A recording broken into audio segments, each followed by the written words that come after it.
اعوذ باللہ من الشیطان الرجیم بسم اللہ الرحمن الرحیم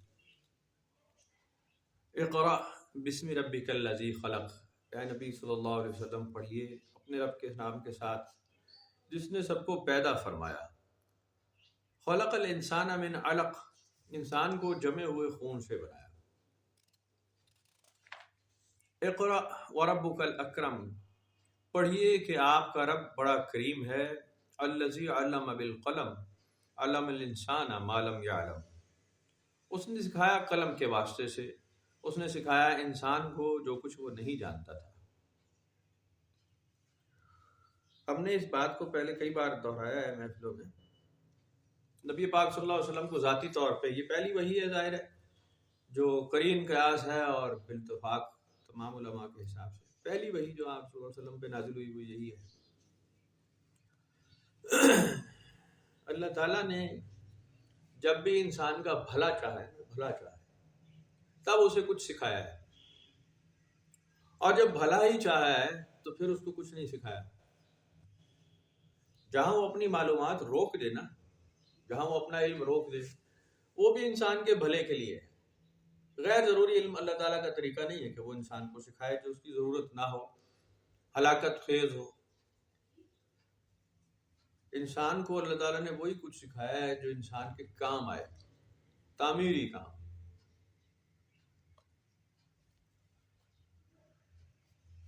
کلا ان الانسان لیطغی، ہاں بے شک انسان سرکشی کرنے لگتا ہے۔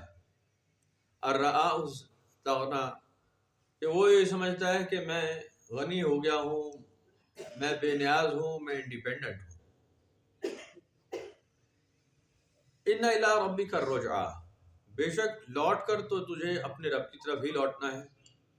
ارأیت الذی ینہی عبدا اذا صلی، اے نبی صلی اللہ علیہ وسلم آپ نے ایسے شخص کو دیکھا ہے جو روکتا ہے ایسے شخص کو جو نماز ادا کر رہا ہو۔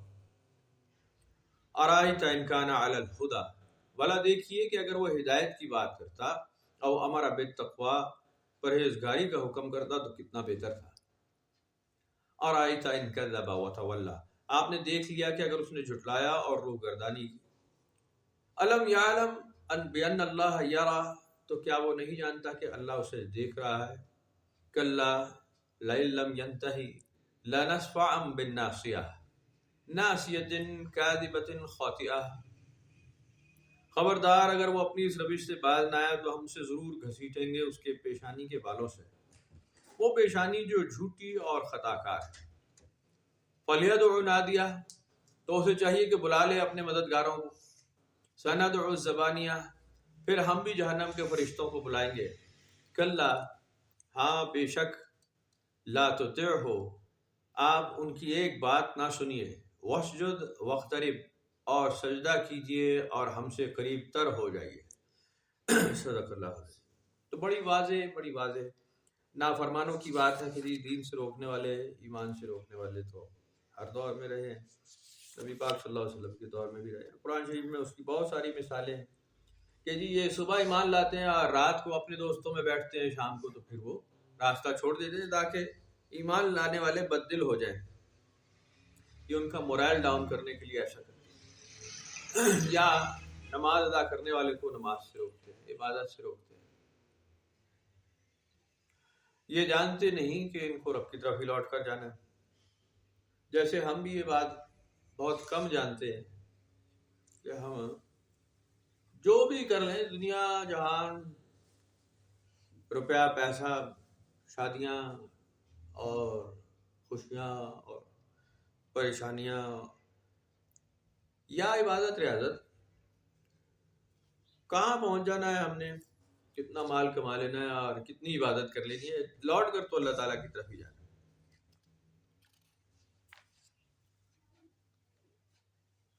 تو نافرمانوں کے لیے اللہ تعالیٰ نے یہی فرمایا کہ ہم اس کو گھسیٹیں گے اس کے پیشانی کے بالوں سے، وہ پیشانی جو جھوٹی اور خطا کار ہے۔ اب قرآن شریف میں جیسے ایک جگہ اور ذکر ہے کہ ایسے لوگ بھی ہوتے ہیں کہ جو اللہ تعالیٰ کے حضور خشوع و خضوع سے، محبت سے، دل سے کھڑے نہیں ہوتے، وہ دکھاوے کے لیے کھڑے ہوتے ہیں، ریاکاری کرتے ہیں۔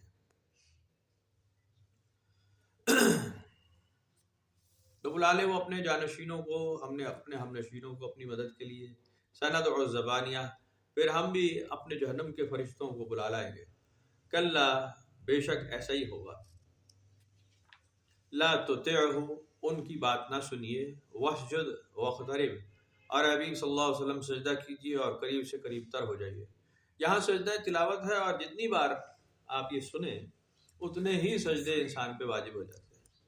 تو ضرور اس کو بڑے اہتمام کے ساتھ نبی پاک صلی اللہ علیہ وسلم کا طریقہ رہا ہے ہمیشہ. اور آپ نے کچھ ویڈیوز دیکھی ہوں گی.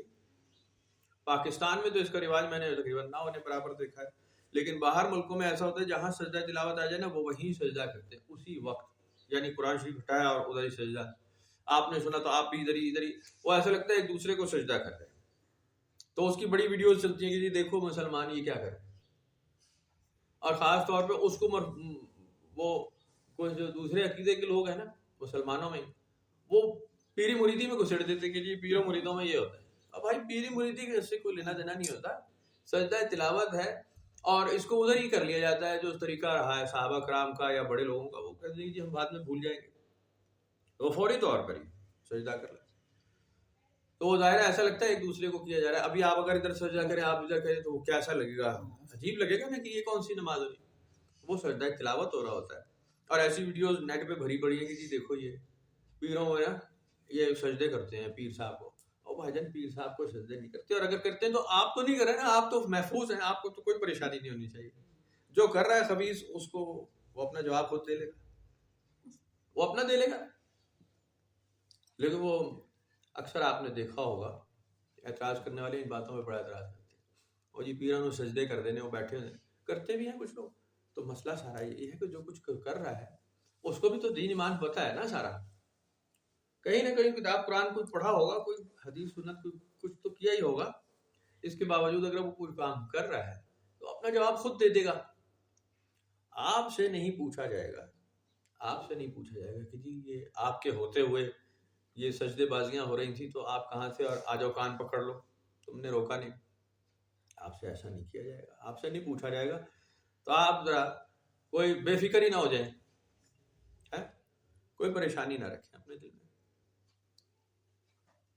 اصل بات تو ہے یعنی یہ جو صوفیوں کے سلسلے ہیں پیروں فقیروں کے بزرگوں کے، یہ انہیں محتاط ہونا چاہیے تھا، محتاط ہونا چاہیے تھا کہ یہ خلاف شرع کوئی ایسی حرکتیں نہ کریں جس سے یہ بہت بڑا روحانی سلسلہ جو بہت بڑا ایک ادارہ ہے سیکھنے سکھانے کا، یہ بدنام ہوتا. ایسے کوئی کام نہ کرتے نا پبلکلی، لوگ بد دل ہوں تو پتہ نہیں رج کے کرتے کیوں ہیں، کیا وجہ ہے سمجھ نہیں آتی.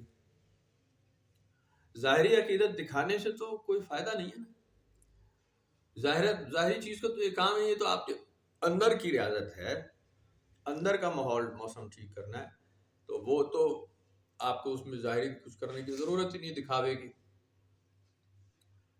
لیکن مسئلہ یہی ہے کہ کچھ بن گئے ٹرینڈ، کچھ بن گئے رجحان، اور آداب مرشدی پہ زیادہ زور ہو گیا. وہ اس لیے ہو گیا کہ لوگ پھر پسند بھی اسی کرتے ہیں. وہ پھر میں پرانی بات کروں گا کہ ہمارے جو پوروج ہیں نا وہاں پہ بتوں کو سجدہ اور انسانوں کو سجدہ اور پیروں کو ہاتھ لگانا، یہ ہندوؤں کے رواج ضرور ہے کیونکہ ہم اسی لوکیشن میں جمپل ہے ساری، اور وہ رنگ پیچھے وہ باپ دادا کی نسلوں سے دیکھتے آ رہے ہیں. تو وہ سمجھتے ہیں عقیدت یہی ہوتی ہے. ان فیکٹ اس کی کوئی ضرورت نہیں ہوتی. یہ ایک اوپری بیرونی چیز آئی ہوئی ہے اور اس سے عقیدت کا کوئی لینا دینا. محبت کا اظہار یا پیر و مرشد کے ساتھ عقیدت کا اظہار ایک الگ چیز ہے.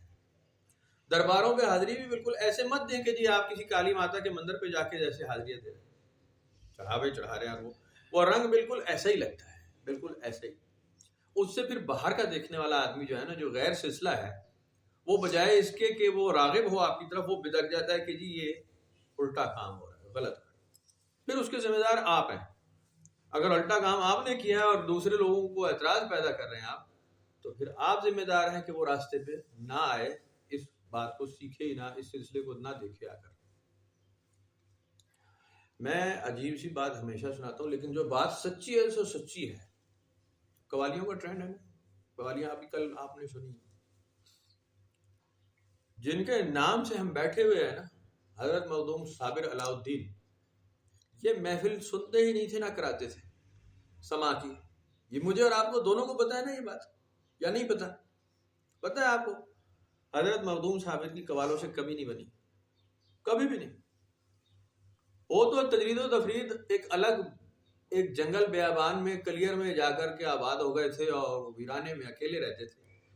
وہاں قوالوں شوالوں کی کوئی وہ نہیں تھا کہ جی غٹ کے غٹ لوگوں کے آ رہے ہیں، چڑھاوے آ رہے ہیں، چادریں چڑھائی جا رہی ہیں، حال دعائی مچ رہی ہے، شور شرابہ ہو رہا ہے، داد مل رہی ہے، پیسے لٹا. ایسا کچھ بھی حضرت مخدوم صابر سے منسوب ہرگز نہیں ہے، ایک ایونٹ بھی.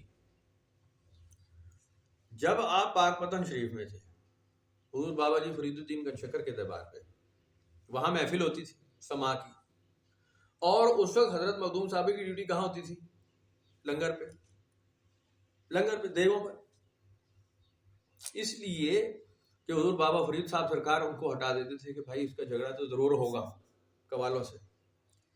تو سخت گیر تھے نا، وہ تو برداشت کرتے نہیں تھے کہ کوئی الٹا سیدھا کوئی پڑھے تو یہ تو کھڑے ہو جائیں گے اور ان کی زبان سے نکلا ہوا لفظ برا ہوگا. مشہور روایتوں میں موجود ہے کہ ان کے کلیش حضور بابا جی فرید الدین صاحب کے صاحبزادوں کے ساتھ بھی کلیش ہوا، حضرت مخدوم صابر کا 2 بیٹوں کے ساتھ. اور آپ ایسے سیف الزبان تھے کہ دونوں کی جان ہی گئی. پھر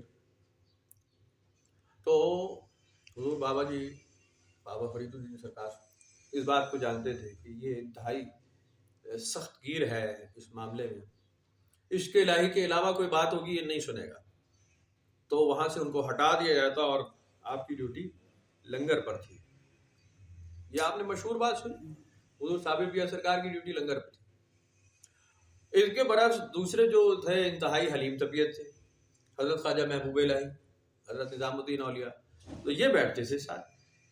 اور انہوں نے پھر وہ دہلی کی خلافت ان کو ملی ہے، کیونکہ دہلی مرکز تھا، پورے ہندوستان کا مرکز دہلی تھا. وہاں کی بڑی خلافت پھر حضرت نظام الدین اولیاء کو ملی، کیونکہ خانقاہی نظام حضور بابا جی جانتے تھے بابا فرید صاحب سے کہ یہ خانقاہی نظام یہ چلا لے گا. لوگ آئیں گے تو ان کی مرضی کے مطابق سوال جواب کرنا، ان کی دلجوئی کرنا، ان کو برداشت کر لینا خواجہ نظام کر لیں گے، مخدوم صابر بالکل نہیں برداشت کرے.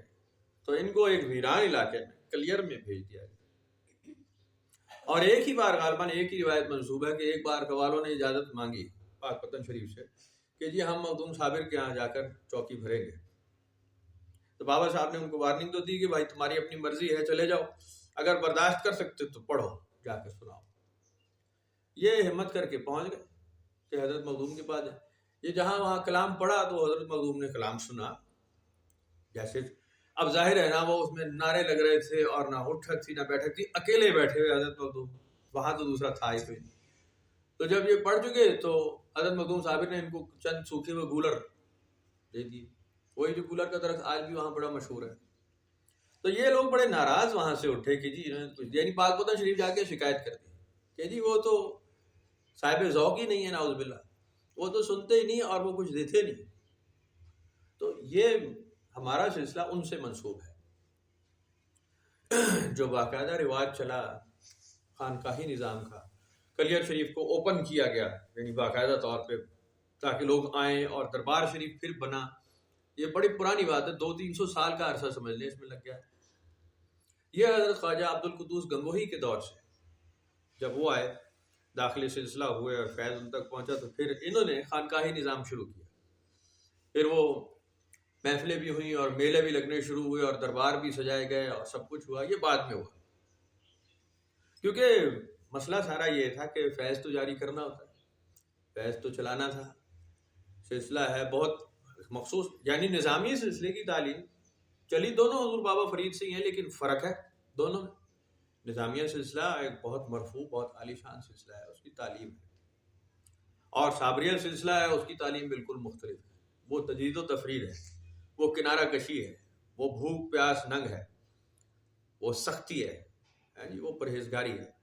تو وہ بھی جاری کرنا تھا، لوگوں تک یہ بات پہنچانی تھی. اس لیے خانقاہی نظام پھر شروع کیا گیا حضرت خواجہ عبد القدوس گنگوہی کے دور سے. تو یہ ذرا میوزک کی طرف اور قوالی کا رجحان ہوا پھر زیادہ. پھر قوال پارٹیاں جیسے اجمیر شریف میں آئے, وہاں سے شروع ہوا تو وہاں وہی رنگ پھر ادھر بھی رہا اور خانقاہی نظام شروع ہوا. حضرت خواجہ عبد القدوس گنگوہی خود بھی کلام کہتے تھے اور راگ بھی بناتے تھے, جیسے حضرت خواجہ امیر خسرو, اور قوالی کا رجحان بھی تھا, لیکن وہ بڑا صوفیانہ بہت خوبصورت کلام ہے, پھر وہ پڑھا جاتا تھا. تو ان سے روایت اور بڑی مشہور ہے حضرت خواجہ عبد القدوس سے. ایک عالم دین تھے اس دور میں, حضرت جلال الدین. حضرت جلال وہ بہت بڑا نام تھا اور متجر عالم تھے, بہترین اور باشرہ جیسے کہ ایک عالم دین ہوتے ہیں. تو ان کا حضرت خواجہ عبد القدوس گنگوہی سے بنتی نہیں تھی, کلیش تھا آپس میں, اور ان کو برا کہتے تھے کہ جی یہ بدعتی ہیں اور یہ قوالیاں کرتے ہیں اور ناچ گانا کرتے ہیں.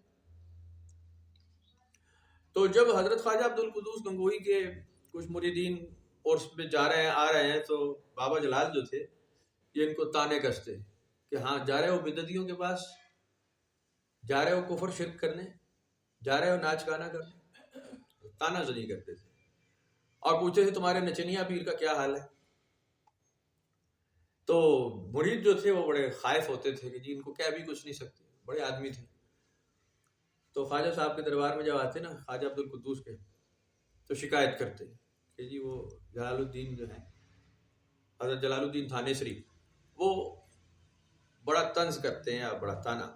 ان کا ٹھیک ہے کوئی بات نہیں, اب اگر تمہیں روکیں تو اور کہیں تو کہنا ہے کہ جی حضرت خواجہ عبد القدوس گنگوہی نے فرمایا کہ اگر کوئی روکے نا اب تمہیں وہ, تو کہنا وہ ناچتے بھی ہیں اور نچا بھی دیتے ہیں.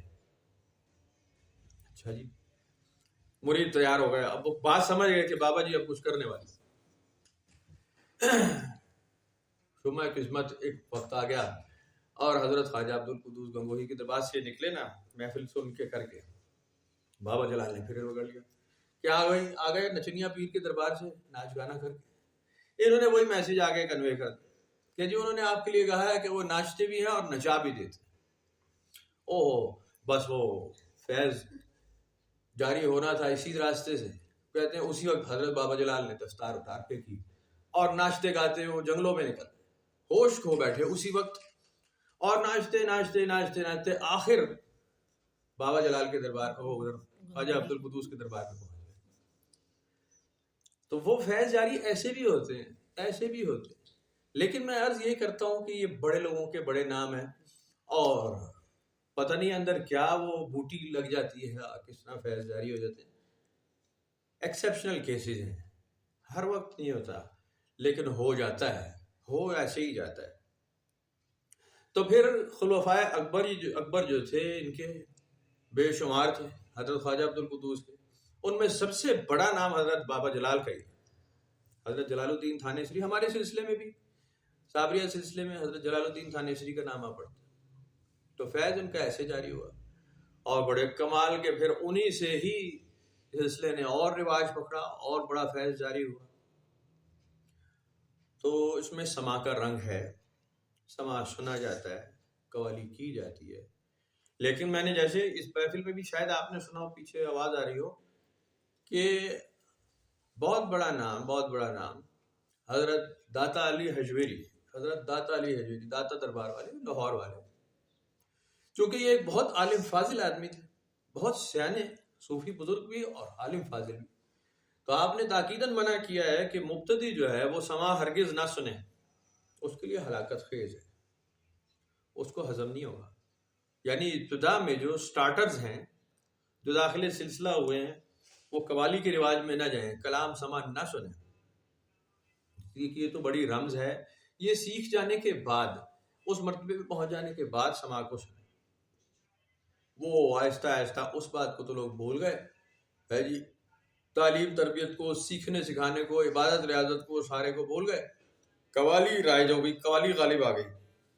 اب صرف قوالی ہی سنتے ہیں لوگ, اور قوال جو بھی بک دے الٹا سیدھا کلام, وہ سمجھتے ہیں سلسلے کی تعلیم یہی ہے. شعر و شاعری سے ہی وہ انہوں نے کہا کہ جی صوفیوں بزرگوں کے عقیدے یہ ہیں. جو قوال کہہ رہا ہے بالکل الٹ ہو گیا, سارا الٹ ہو گیا. قوال جو کہہ رہا ہے وہ صرف محفل کو گرما رہا ہے, وہ صرف محفل کے رنگ کو اس رنگ میں چلا رہا ہے، جیسے لوگ سننا چاہتے ہیں وہ ویسے سنا رہا ہے، تعلیم تربیت نہیں دے رہا ہے۔ نصرت فتح علی خان جو ہے یا صابری برادران، فرید صابری یا مقبول صابری، یہ صابری نہیں ہے کہ جی صابری سلسلے کی تعلیم ان سے چلی ہے، ایسی ہرگز بات نہیں۔ یہ تو قوال ہے، اور یہ تو صرف محفل گرماتے ہیں۔ یہ صوفیوں بزرگوں کے دربار میں بیٹھ جائیں تو وہاں پڑھتے ہیں، اور اگر ساتھ ہی کسی ہندوؤں کے پاس چلے جائیں، سکھوں کے پاس، تو کیرتن بھی گا لیتے ہیں، بھجن بھی کر لیتے ہیں۔ ان کا کام یہ ہے کہ جہاں سے نوٹ ملے، نامہ ملے، وہاں پڑھنا شروع کر دو۔ بڑا بڑا آئیڈیا۔ آپ ایک ہی قوال پارٹی ہوگی، وہ گنیش کے بھی اس پہ پہنچا ہوا ہے جی، اور وہ ہندوؤں میں بھی، اور وہ مسلمانوں میں بھی، وہ سکھوں کا کیرتن بھی کر رہا ہے۔ وہ تو قوال پارٹی ہے، اس نے تو پڑھنا ہی پڑھنا ہے۔ وہ جیسے عاطف اسلم ہے نا، میوزک کانسرٹ کرنا اس نے، تو بس اس نے محفل گرمانی ہے۔ اب وہ یہ نہیں ہے کہ جناب علی وہ کوئی راگ سکھانے آیا ہے، راگ بنانے والے تو الگ نکل گئے نا۔ اسی طرح صوفیوں بزرگوں کا جو تعلیم کا طریقہ ہے وہ قوالی نہیں ہے، قوالی نہیں ہے، یا اس میں پڑھا جانے والا کلام۔ ہاں اگر تو وہ حافظ کا کلام پڑھ رہے ہیں، جامی کا کلام پڑھ رہے ہیں، بڑے نام کسی کا پڑھ رہے ہیں، حضرت خواجہ ان کا بولی قلندر کا کلام پڑھ رہے ہیں، ایک بات ہے، اس میں تو تعلیم ہے، لیکن وہ پڑھا کتنا جاتا ہے؟ خواجہ امیر خسرو کا کلام پڑھا، اس میں ایک تعلیم ہے، اس میں ایک کیفیت ہے۔ لیکن دمادم مست قلندر ہو رہی ہے تو اس کے اندر صرف قوال کا قصور ہے، وہ صاحب محفل کا یا صاحب دربار کا اس میں کوئی قصور نہیں ہے۔ یہ تو بعد میں پڑھنے والا کر رہا ہے، وہ ڈبا ڈب ڈبا ڈب اگر وہ نوبت بجا رہا ہے تو وہ کر رہا ہے، وہ شیخ وقت تو نہیں کر رہا ہے۔ نوبت بھی بجانا ایک بات ہے، یہ جو لوگ اس بات کا ہم راز ہیں، ہم خیال ہیں، وہ کرتے ہیں۔ عام آدمی کا کام نہیں ہے کہ وہ ڈھول پر لگ جائے۔ ڈھول تعلیم نہیں ہے، یہ سلسلہ نہیں ہے، یہ تربیت نہیں ہے، یہ تو ایک رنگ ہے محفل کا، عوامی رنگ ہے۔ یہ تو اس وقت بجتا ہے جب اب لوگوں کو اکٹھا کرنا، باقی تو اس میں کچھ نہیں ہے۔ تعلیم تو پورا سال چلتی ہے، سوتے بیٹھتے، اٹھتے بیٹھتے، سوتے جاگتے، چلتے پھرتے، کھاتے پیتے، وہ تو 24 گھنٹے کا کام ہے۔ ریاضت کرنا، عبادت کرنا، چلہ کشی کرنا، سیکھنا، سمجھنا، اور اول اور آخر کتاب اس میں قرآن شریف ہے، اس کے بغیر تھوڑی چلتا ہے، اس کے بغیر تو کچھ بھی نہیں۔ اس میں جو لکھا ہے اس کے بغیر کون باہر نکل سکتا ہے؟ اس سے باہر کون جائے گا؟ نماز ہے یا عبادت ہے یا ریاضت ہے، وہ پیروں سے منسوب یہ بھی کہ تو نماز نہیں پڑھتے لوگ، وہ ڈرامے ہوتے ہیں جو نہیں پڑھ رہے، وہ غیر سلسلہ، وہ غیر باہر سے آئے ہوئے لوگ ہوتے ہیں، ان کو سلسلے کا پتہ نہیں ہوتا، اس لیے ایسا کر رہے ہوتے ہیں۔ شیخ کا کام تھوڑی ہے کہ وہ بے نمازہ ہوگا یا قرآن حدیث چھوڑ دی ہوگی اس میں، تو ایک جاہل مطلق ہوگا، وہ تو پٹھا ہوگا زمانے کا، وہ تو ڈرامہ کر رہا ہوگا، وہ تو سٹے لگانے والا، وہ اگر بھنگ چرس پی کے وہ نشے میں آیا ہوا اور وہ قلندر بنا ہوا تو وہ تو ڈرامہ کر رہا ہے۔ قلندر آپ کو پتہ ہے کسے کہتے ہیں؟ قلندر پتہ ہے کسے کہتے ہیں؟ اگر آپ کسی کو کہیں کہ جی فلانے قلندر صاحب آ رہے ہیں، لوگ کہیں گے واہ یہ تو بڑا صوفی بزرگ آ رہا ہے، ایسے ہی ہے نا۔ قلندر کہتے ہیں تماشا دکھانے والے۔ کون سا تماشا؟ رچ کا تماشا دکھانے والے، رچ کا تماشا جو دکھائے نا اسے قلندر کہتے ہیں۔ بندر کا تماشا، جانور کا تماشا، نیولے سانپ کی لڑائی دکھانے والا وہ قلندر ہوتا ہے۔ اور یہ آتے تھے بہت درباروں مزاروں میں، چونکہ گٹھ ہوتا تھا نا لوگوں کا، لوگ اکٹھے بہت ہوتے تھے، تو تماشا دکھا کے یہ پیسے اکٹھے کرتے تھے قلندر۔ لوگوں نے وہ غلط الہام یہ ہو گیا کہ جی قلندریہ سلسلہ، قلندر، ان کو بالکل ہی الٹ ہو گیا، بالکل الٹ ہو گیا۔ قلندر وقت اور وہ فلاں، اب وہ قلندر وقت جو وہ حضرت بولی قلندر سے یا حضرت لال شہباز قلندر سے، ان کے قلندری کچھ الگ ہے، وہ کچھ اور مزاج کے تماشا دکھانے والے، وہ دوسرے پہ رنگ چڑھانے والے، وہ بڑے نام ہیں۔ لیکن یہ آپ نے جناب علی بس سن لیا ہوگا، 2.5 قلندر ہوئے ہیں اور فلاں، پتہ نہیں کون یہ کتابیں لکھتا رہتا ہے۔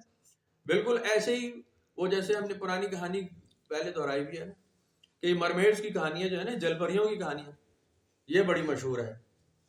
سمندر کی گہرائی میں جاؤ جل پری ملے گی، وہ خبیث کا بچہ صرف وہی ہو سکتا ہے جو سمندر میں اترا نہیں ہوتا، باہر بیٹھ کے لکھ رہا ہوتا ہے۔ یہ باہر بیٹھ کے لکھنے والے پھر اس طرح قلندر گھڑتے ہیں، باطنی سلسلے گھڑ رہے ہوتے ہیں، پتہ نہیں ان کو کس نے کہہ دیا ہوتا ہے، روحانی باطنی اویسی نسبتوں والے، عجیب قسم کی ٹرمز کٹھی کرنے والے، جس سے دور سے بھی. اب اویسی سے نسبت کا مطلب پتہ ہے آپ کو؟ اویسی نسبت کا مطلب پتہ ہے؟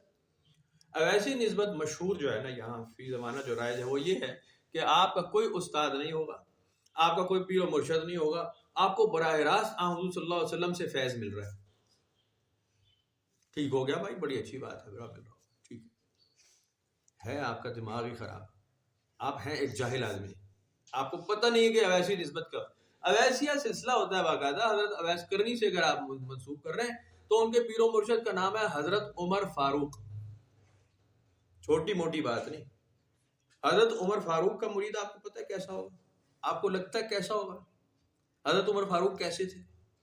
کتنے سخت تھے دین کے معاملے میں.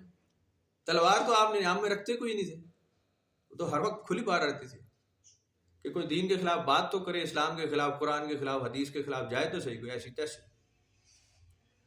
بات سمجھ رہے ہیں. وہ ہے اویسیہ سلسلہ.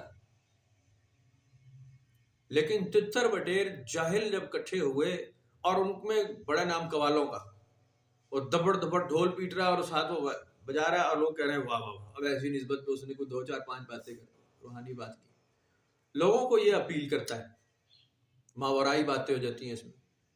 روحانی فیض آسمان پہ اڑنے والا، یا رات کو کشف ہو رہا ہے، یا دن میں الہام ہو رہا ہے.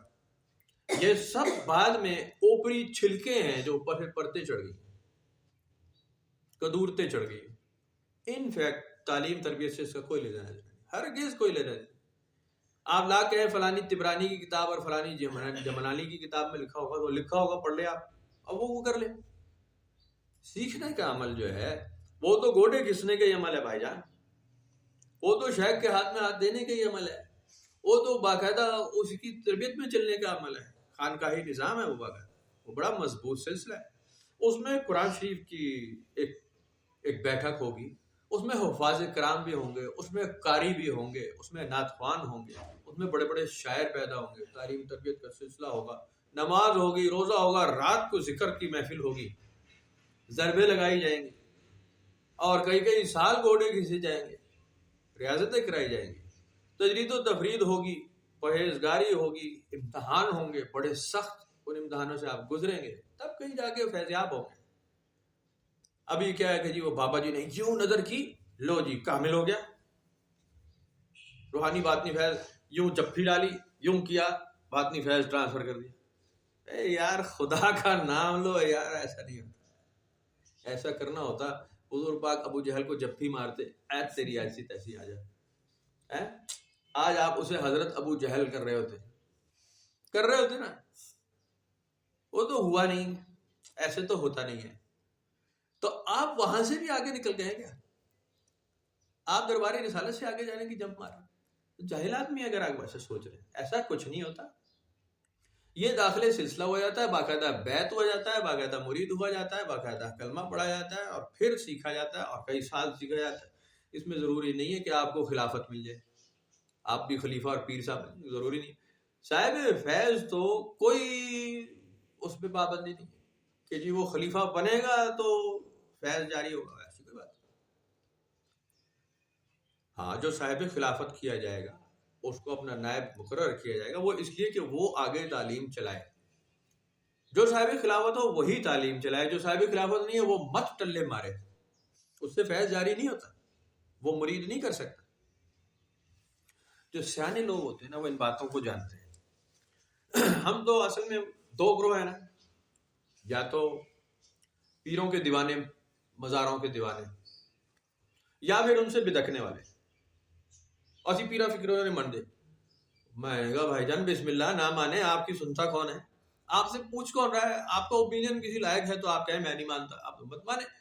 آپ کا اوپینین کسی لائق اگر ہے تو بہت اچھی بات ہے، مت مانے. تو بدکنے والوں کا ایک گروہ ہے، اور ایک ہے جو پاگل ہو گئے.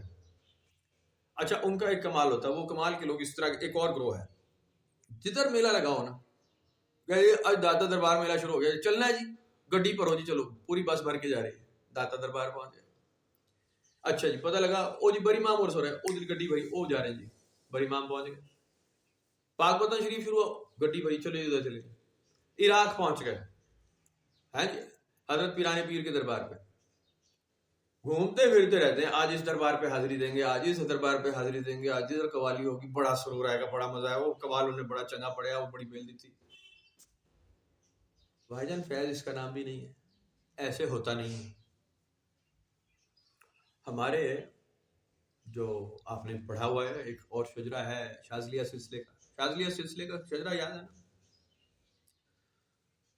اس میں اچ شریف کا بہت ہی معتبر نام ہے، اور ابھی آپ نے دیکھا ہوگا، ابھی ہم گئے تھے دربار شریف، اچ شریف کا بڑا نام ہے، وہاں سے یوں گزرتے ہوئے بس ہم نکل کے لے گئے۔ ہمارے کچھ دوستوں نے کہا بھی کہ دربار پہ حاضری لے لیتے، ساتھ ہی دربار ہے۔ میں کہا جی بالکل دے لیں گے انشاءاللہ۔ میں نہیں رکا، ہم لیاقت پور چلے گئے اپنے دربار میں، حالانکہ وہ ہمارے ہی سلسلے کے دادا پردادا پردادا پیشوا بن جاتے ہیں، نہیں رکے، اس وجہ سے کہ بھائی جان آپ کو فیض جو جہاں سے جاری ہے نا، آپ کو وہیں جانا ہے۔ آپ بیچ میں ٹھنگے کبے کی طرح نہیں مارتے، جدھر دانا بڑا ادھر چونچ مار دو۔ درویش کا کام یہ نہیں ہے، درویش کا کام نہیں ہے۔ وہ کتا ہے نا، وہ زبان ہلکائے ہوئے بیٹھا، جو اس کو کھانا ڈال دے سو چاٹ ہی رہا ہے، ایسا نہیں ہے، وہ وفاداری نہیں ہے۔ یہ شہباز کا کام ہے، شہباز کا کام ہے۔ وہ مردار نہیں کھاتا، وہ پڑا ہوا نہیں کھاتا، وہ اپنا شکار تلاش کر کے پھر کھاتا ہے۔ وہ جست مارتا ہے، وہ ریاضت کرتا ہے، وہ عبادت کرتا ہے، جب شکار کا وقت آتا ہے اپنا شکار کرتا ہے۔ تو درویش جو ہوتا ہے وہ اپنے شیخ کے دربار سے ہی لیتا ہے ہمیشہ، جہاں باقی جتنی ٹکریں مارنی ہے مار لے، ملنا اسے کچھ نہیں ہے، ملنا اسے کچھ بھی نہیں ہے۔ چاہے بڑے سے بڑا صاحب فیض دربار آ جائے راستے میں، آپ اس میں داخل نہیں ہیں تو آپ کو ملنا وہاں سے کچھ نہیں، محبت مل جائے گی۔ ڈرامے باز ہیں تو وہاں پیر صاحب بابا جی شاہ جی آپ کو ضرور لوگ، شاہ جی ادھر آؤ نا، بیٹھو شاہ جی بیٹھو، وہ آپ کو کر دیں، آپ اس میں کہیں واہ یار بڑا مزہ ہے۔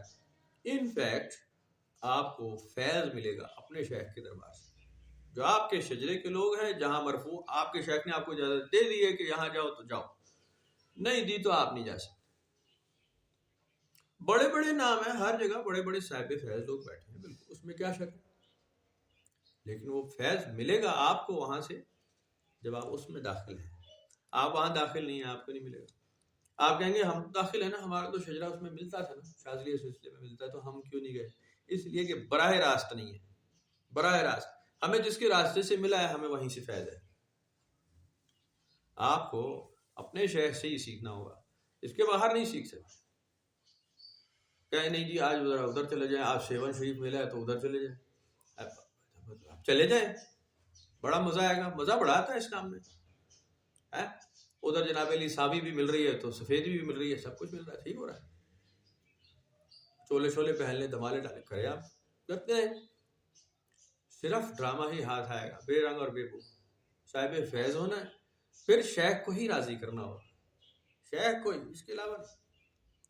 ابھی بھی آپ نے سنا ہوگا، ایک ہمارے دوست آئے ہوئے تھے اسی محفل میں کل پرسوں والے میں، تو وہ پرانی روایت وہ دہرا رہے تھے، حضرت بابا فرید صاحب سے یہ داخل سلسلہ ہو گئے خواجہ قطب صاحب کے ہاتھ پر، اور حضرت خواجہ قطب الدین بختیار کاکی نے ان کو بٹھایا حبس کبیر کے چلے میں، جو کہ کھڈا کھود کے قبر بنا کے اس کے اندر بند کر کے کرایا جاتا ہے۔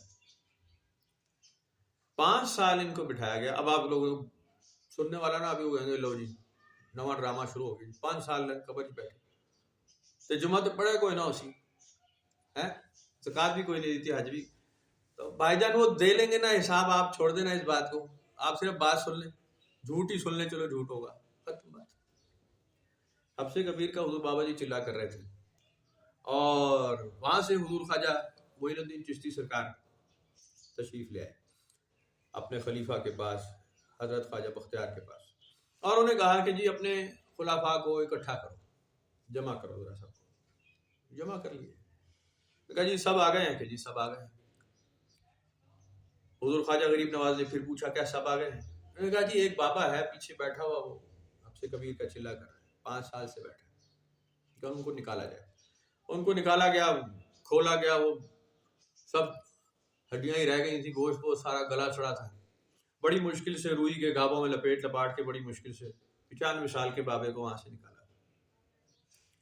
نکالا اور لا کے انہوں نے کہا ہاں یہ انہی کا انتظار تھا. حضرت خواجہ قطب صاحب سرکار نے حضرت بابا فرید کو اشارہ کیا کہ اپنے دادا پیشوا کی قدم بوسی کرو. انہوں نے دیکھا, اٹھے اور پھر اپنے شیخ کے قدموں میں حضرت خواجہ قطب صاحب کی قدم بوسی کی. ان کا میری نہیں, اپنے دادا پیشوا کی. یہ پھر اٹھے, واپس پھر اپنے پیر و مرشد کے قدموں میں ہی گر گئے. میں نے کہا کہ بیٹا ادھر نہیں, اپنے دادا پیشوا سے فیض. میں نے کہا حضور مجھے اور کوئی نظر نہیں آ رہا, آپ ہی نظر آ رہے ہیں, میں نے تو مجھے اور کوئی نہیں نظر آتا. چاہے خواجہ غریب نواز تھے اور چاہے دادا پیشوا تھے, لیکن بابا فرید جیسا تھا پھر عقیدت وہی تھی کہ اپنے شیخ سے ہی فیض تھا. تو وہاں آپ کو پھر خلافت ہوئی, صاحب فیض کیا گیا, پھر دادا پیشوا نے بھی سینے سے لگایا, یعنی پھر اپنا فیض بھی جاری کیا بابا فرید کو. تب کہیں سلسلے مرفوع ہوتے ہیں, ایسے نہیں ہوتے. 5 سال تو یہ صرف وضو کرانے کا پانی اکٹھا کر کے لاتے رہے. 5 سال ہم سے کبیر میں گزار دیے. سخت ترین ریاضتیں ہیں, سخت ترین ریاضتیں. خواجہ قطب صاحب کے دوسرے مرید کا نام بتاؤ. خواجہ قطب الدین بختیار کاکی کا کوئی ایک اور مرید کا نام بتاؤ. سینکڑوں مرید تھے, سینکڑوں تو خلفاء تھے, لاکھوں مرید تھے, لیکن نام آپ ایک جانتے ہیں, بابا فرید الدین گنج شکر, ایک نام جانتے ہیں. اسی وجہ سے کہ مقبول تو سارے تھے, صاحب فیض تو سارے تھے, لیکن حق ادا کرنے والا ایک آدمی ہوتا ہے. خواجہ معین الدین چشتی, حضرت خواجہ غریب نواز کے لاکھوں کی تعداد میں لوگ داخل اسلام ہو رہے تھے آپ کے نام پر, آپ کے ہاتھ پر. ہزاروں خلفاء مختلف پوری دنیا میں آپ نے پھر خلفاء بنا کر بھیجے, تبلیغ کروائی اور سلسلے رائج کرائے. لیکن ایک ہی بڑا نام آپ جانتے ہیں, ایک, صرف ایک, حضرت خواجہ قطب الدین بختیار کا ایک ہی نام جانتے ہیں. لاکھوں میں سے سلسلے جاری ایسے ہی ہوتے ہیں. باقی بھی وفادار تھے, باقی بھی صاحب کمال تھے. حضور صلی اللہ علیہ وسلم کے دور کی بات کریں, 10,000 کا مجمع تو کم از کم تھا نا فتح مکہ کے وقت, کم و بیش 10,000 تو تھے ہی. لیکن جب آپ نے وصال کی طرف جانا تھا تو نام سے آپ نے ایک ہی لیا, ابوبکر صدیق کو کہو نماز پڑھائے. بڑے بڑے نام موجود تھے, بڑے بڑے نام, حضرت عمر فاروق جیسے, سیدنا مولا علی جیسے, سیدنا عثمان غنی جیسے, بڑے بڑے نام تھے. ان کی وفاداری میں نعوذ باللہ کسے شک تھا. آپ کے ہم پیالہ ہونے والا دوست حضرت ابو ہریرہ, بڑے بڑے نام بھرے پڑیے. لیکن آپ نے کہا جو میں کہہ رہا ہوں نا کہ ابوبکر صدیق کو ہی کہو وہی نماز پڑھائے, وہی. تو یہ جو صاحب اختیار ہوتا ہے اس کو یہ اختیار ہی, وہ جانتا ہے کہ آگے کون چلائے گا, وہ ایک ہی ہوتا ہے, وہ ایک, اسی سے فیض چلتا ہے. ایسا ہی رہا, ایسے ہی ہمیشہ رہا, ایسے ہی رہا. حضور سیدنا عمر فاروق کا دور آیا تو کتنے بڑی حکومت تھی, آپ کو اندازہ ہے؟ بہت آدھی دنیا پہ حکومت تھی سیدنا عمر فاروق. شورا میں 6 لوگ تھے جو کہ خلیفہ وقت کا فیصلہ کرتے, 6 لوگ, جنہوں نے بالاتفاق ایک فیصلہ کیا کہ اس حضرت عثمان غنی کو خلیفہ راشد بنایا جائے گا. ایسا ہی ہوا. فیض اسی طرح جاری ہوتے ہیں, طریقہ ایسے ہی چلتا ہے. مجمع اکٹھے نہیں ہوتے, شور شرابے, بے شمار وفادار, لاکھوں کی تعداد میں وفادار ہوتے ہیں اور خلفاء ہوتے ہیں اور صاحب فیض ہوتے ہیں, ان میں کوئی شک نہیں. لیکن جس کا نام چلانا ہو تو چلتا ہے, بس اسی کا نام چلتا ہے, بس ٹھیک, ایسا ہی ہوتا ہے. اس میں نہ ہی کوئی رنجش کی بات ہوتی ہے, نہ ہی کوئی اونچے نیچے کی بات ہوتی ہے, نہ بڑے چھوٹے کی بات ہوتی ہے. بس وہ صاحب فیض ہو جاتا ہے جو ہونے والا ہو. اس میں ضرور کوئی نہ کوئی ایسی چیز رکھ دی جاتی ہے کہ اس سے صاحب فیض ہو, فیض جاری ہو اس سے. تو سلاسل میں وفاداری جو ہے وہی ہے بشرط استواری ہے, کہ آپ استوار ہیں, پکے ہیں تو ٹھیک ہے. جیسے ابھی ہمارے وہ ایک دوست آئے نا, تو وہ ہمارے ایک اور ریلیٹیو ہیں, ان کا بتا رہے تھے کہ جناب علی کلیام شریف سے, وہ کہتے ہیں کہ جی وہ ہمارے ریلیٹیو ہیں. جی بے شمار ریلیٹیو ہوں گے, کلیام شریف تو اتنا بڑا دربار ہے, تو بے شمار ریلیٹیو ہوں گے. ان کے ریلیٹیو ہونے سے کیا ہوتا ہے؟ وفادار کتنے ہیں, حاضر کتنا ہوتے ہیں, سیکھتے کتنا ہے, تابے دار کتنے ہیں جی؟ بھکتی کرتے ہیں نہیں کرتے، سیکھتے ہیں نہیں سیکھتے، یہ بتاؤ۔ اب اس میں رشتہ دار ہونا ضروری نہیں ہے جی، ہو نہ ہو، اگر وہ وفادار ہے تو باہر سے آیا ہوا بھی کالا پیلا نیلا سفید جیسا ہوگا وہ صاحب فیض ہو جائے گا، نہیں ہوگا تو شاید وہ گھر کا آدمی ہو، فیض نہیں سیکھا تو نہیں سیکھا۔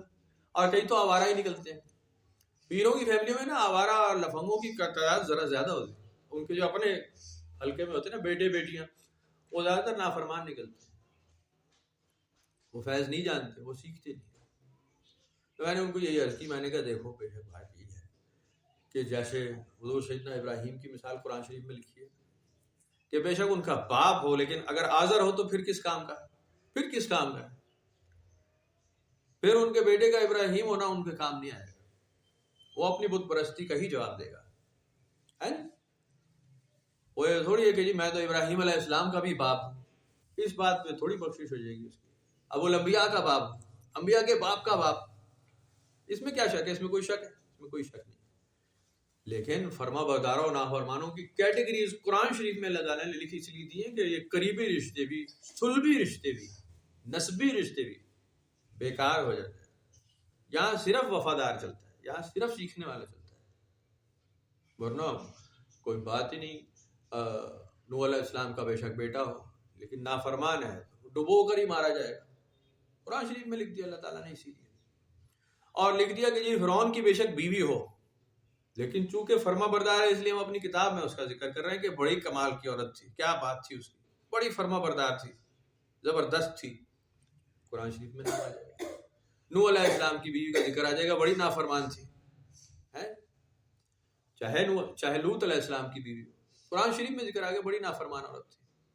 بیوی ہونا کیا کام آ گیا؟ کوئی کام نہیں۔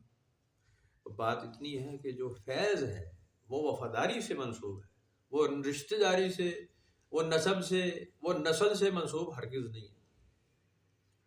ابو جہل ہو تو وہ پیا ہو، سگا چچا ہو، ہاشمی ہو، قریشی ہو، عرب ہوتا رہے، کیا فرق پڑ جاتا؟ اب اگر ابو جہل ہے تو وہ حضرت اسماعیل کی اولاد سے ہوگا نا، اس میں تو کوئی شک نہیں۔ حضرت اسماعیل کا ہی قبیلہ تھا نا، ان کے باپ حضرت ابراہیم، حضرت ابراہیم سے حضرت اسماعیل، پھر آگے اسی نسل میں سے قبیلہ ہاشم، بنو ہاشم، اور اس میں ابو جہل، تو اس کے صلب میں، اس کی نسب میں، اس کی نسل میں کوئی فرق نہیں تھا، پیور ہاشمی، پیور قریشی،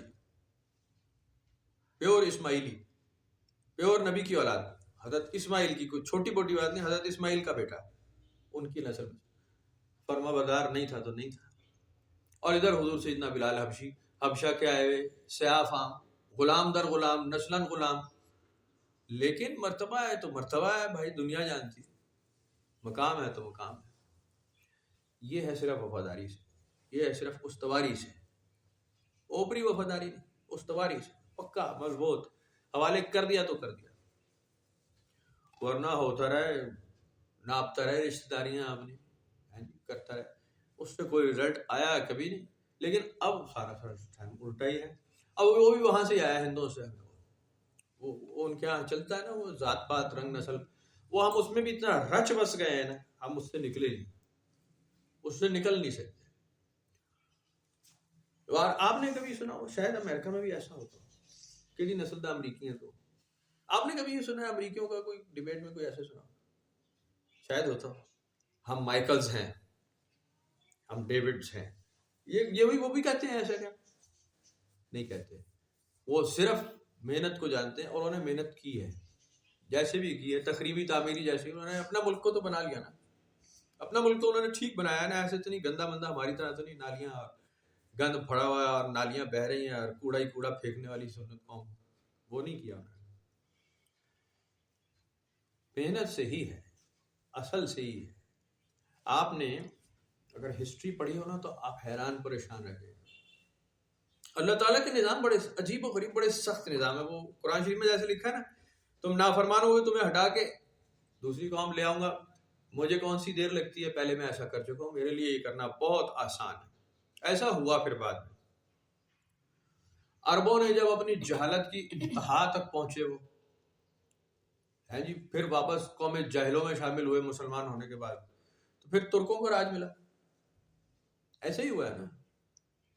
ترک کوئی عربی نسل تو نہیں ہوتے، ترک سید ہوتے ہیں، آل رسول ہیں؟ نہیں ہوتے.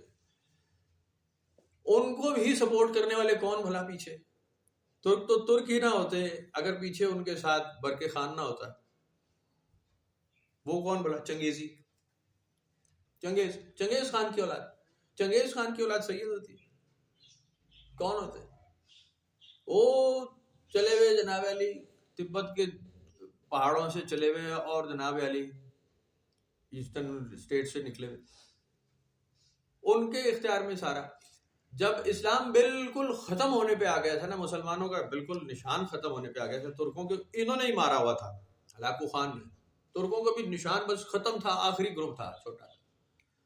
تو پھر ایک بہت بڑی تعداد میں، بہت ہی بڑی تعداد میں انہی منگولوں کو اللہ تعالیٰ نے ہدایت دے دی.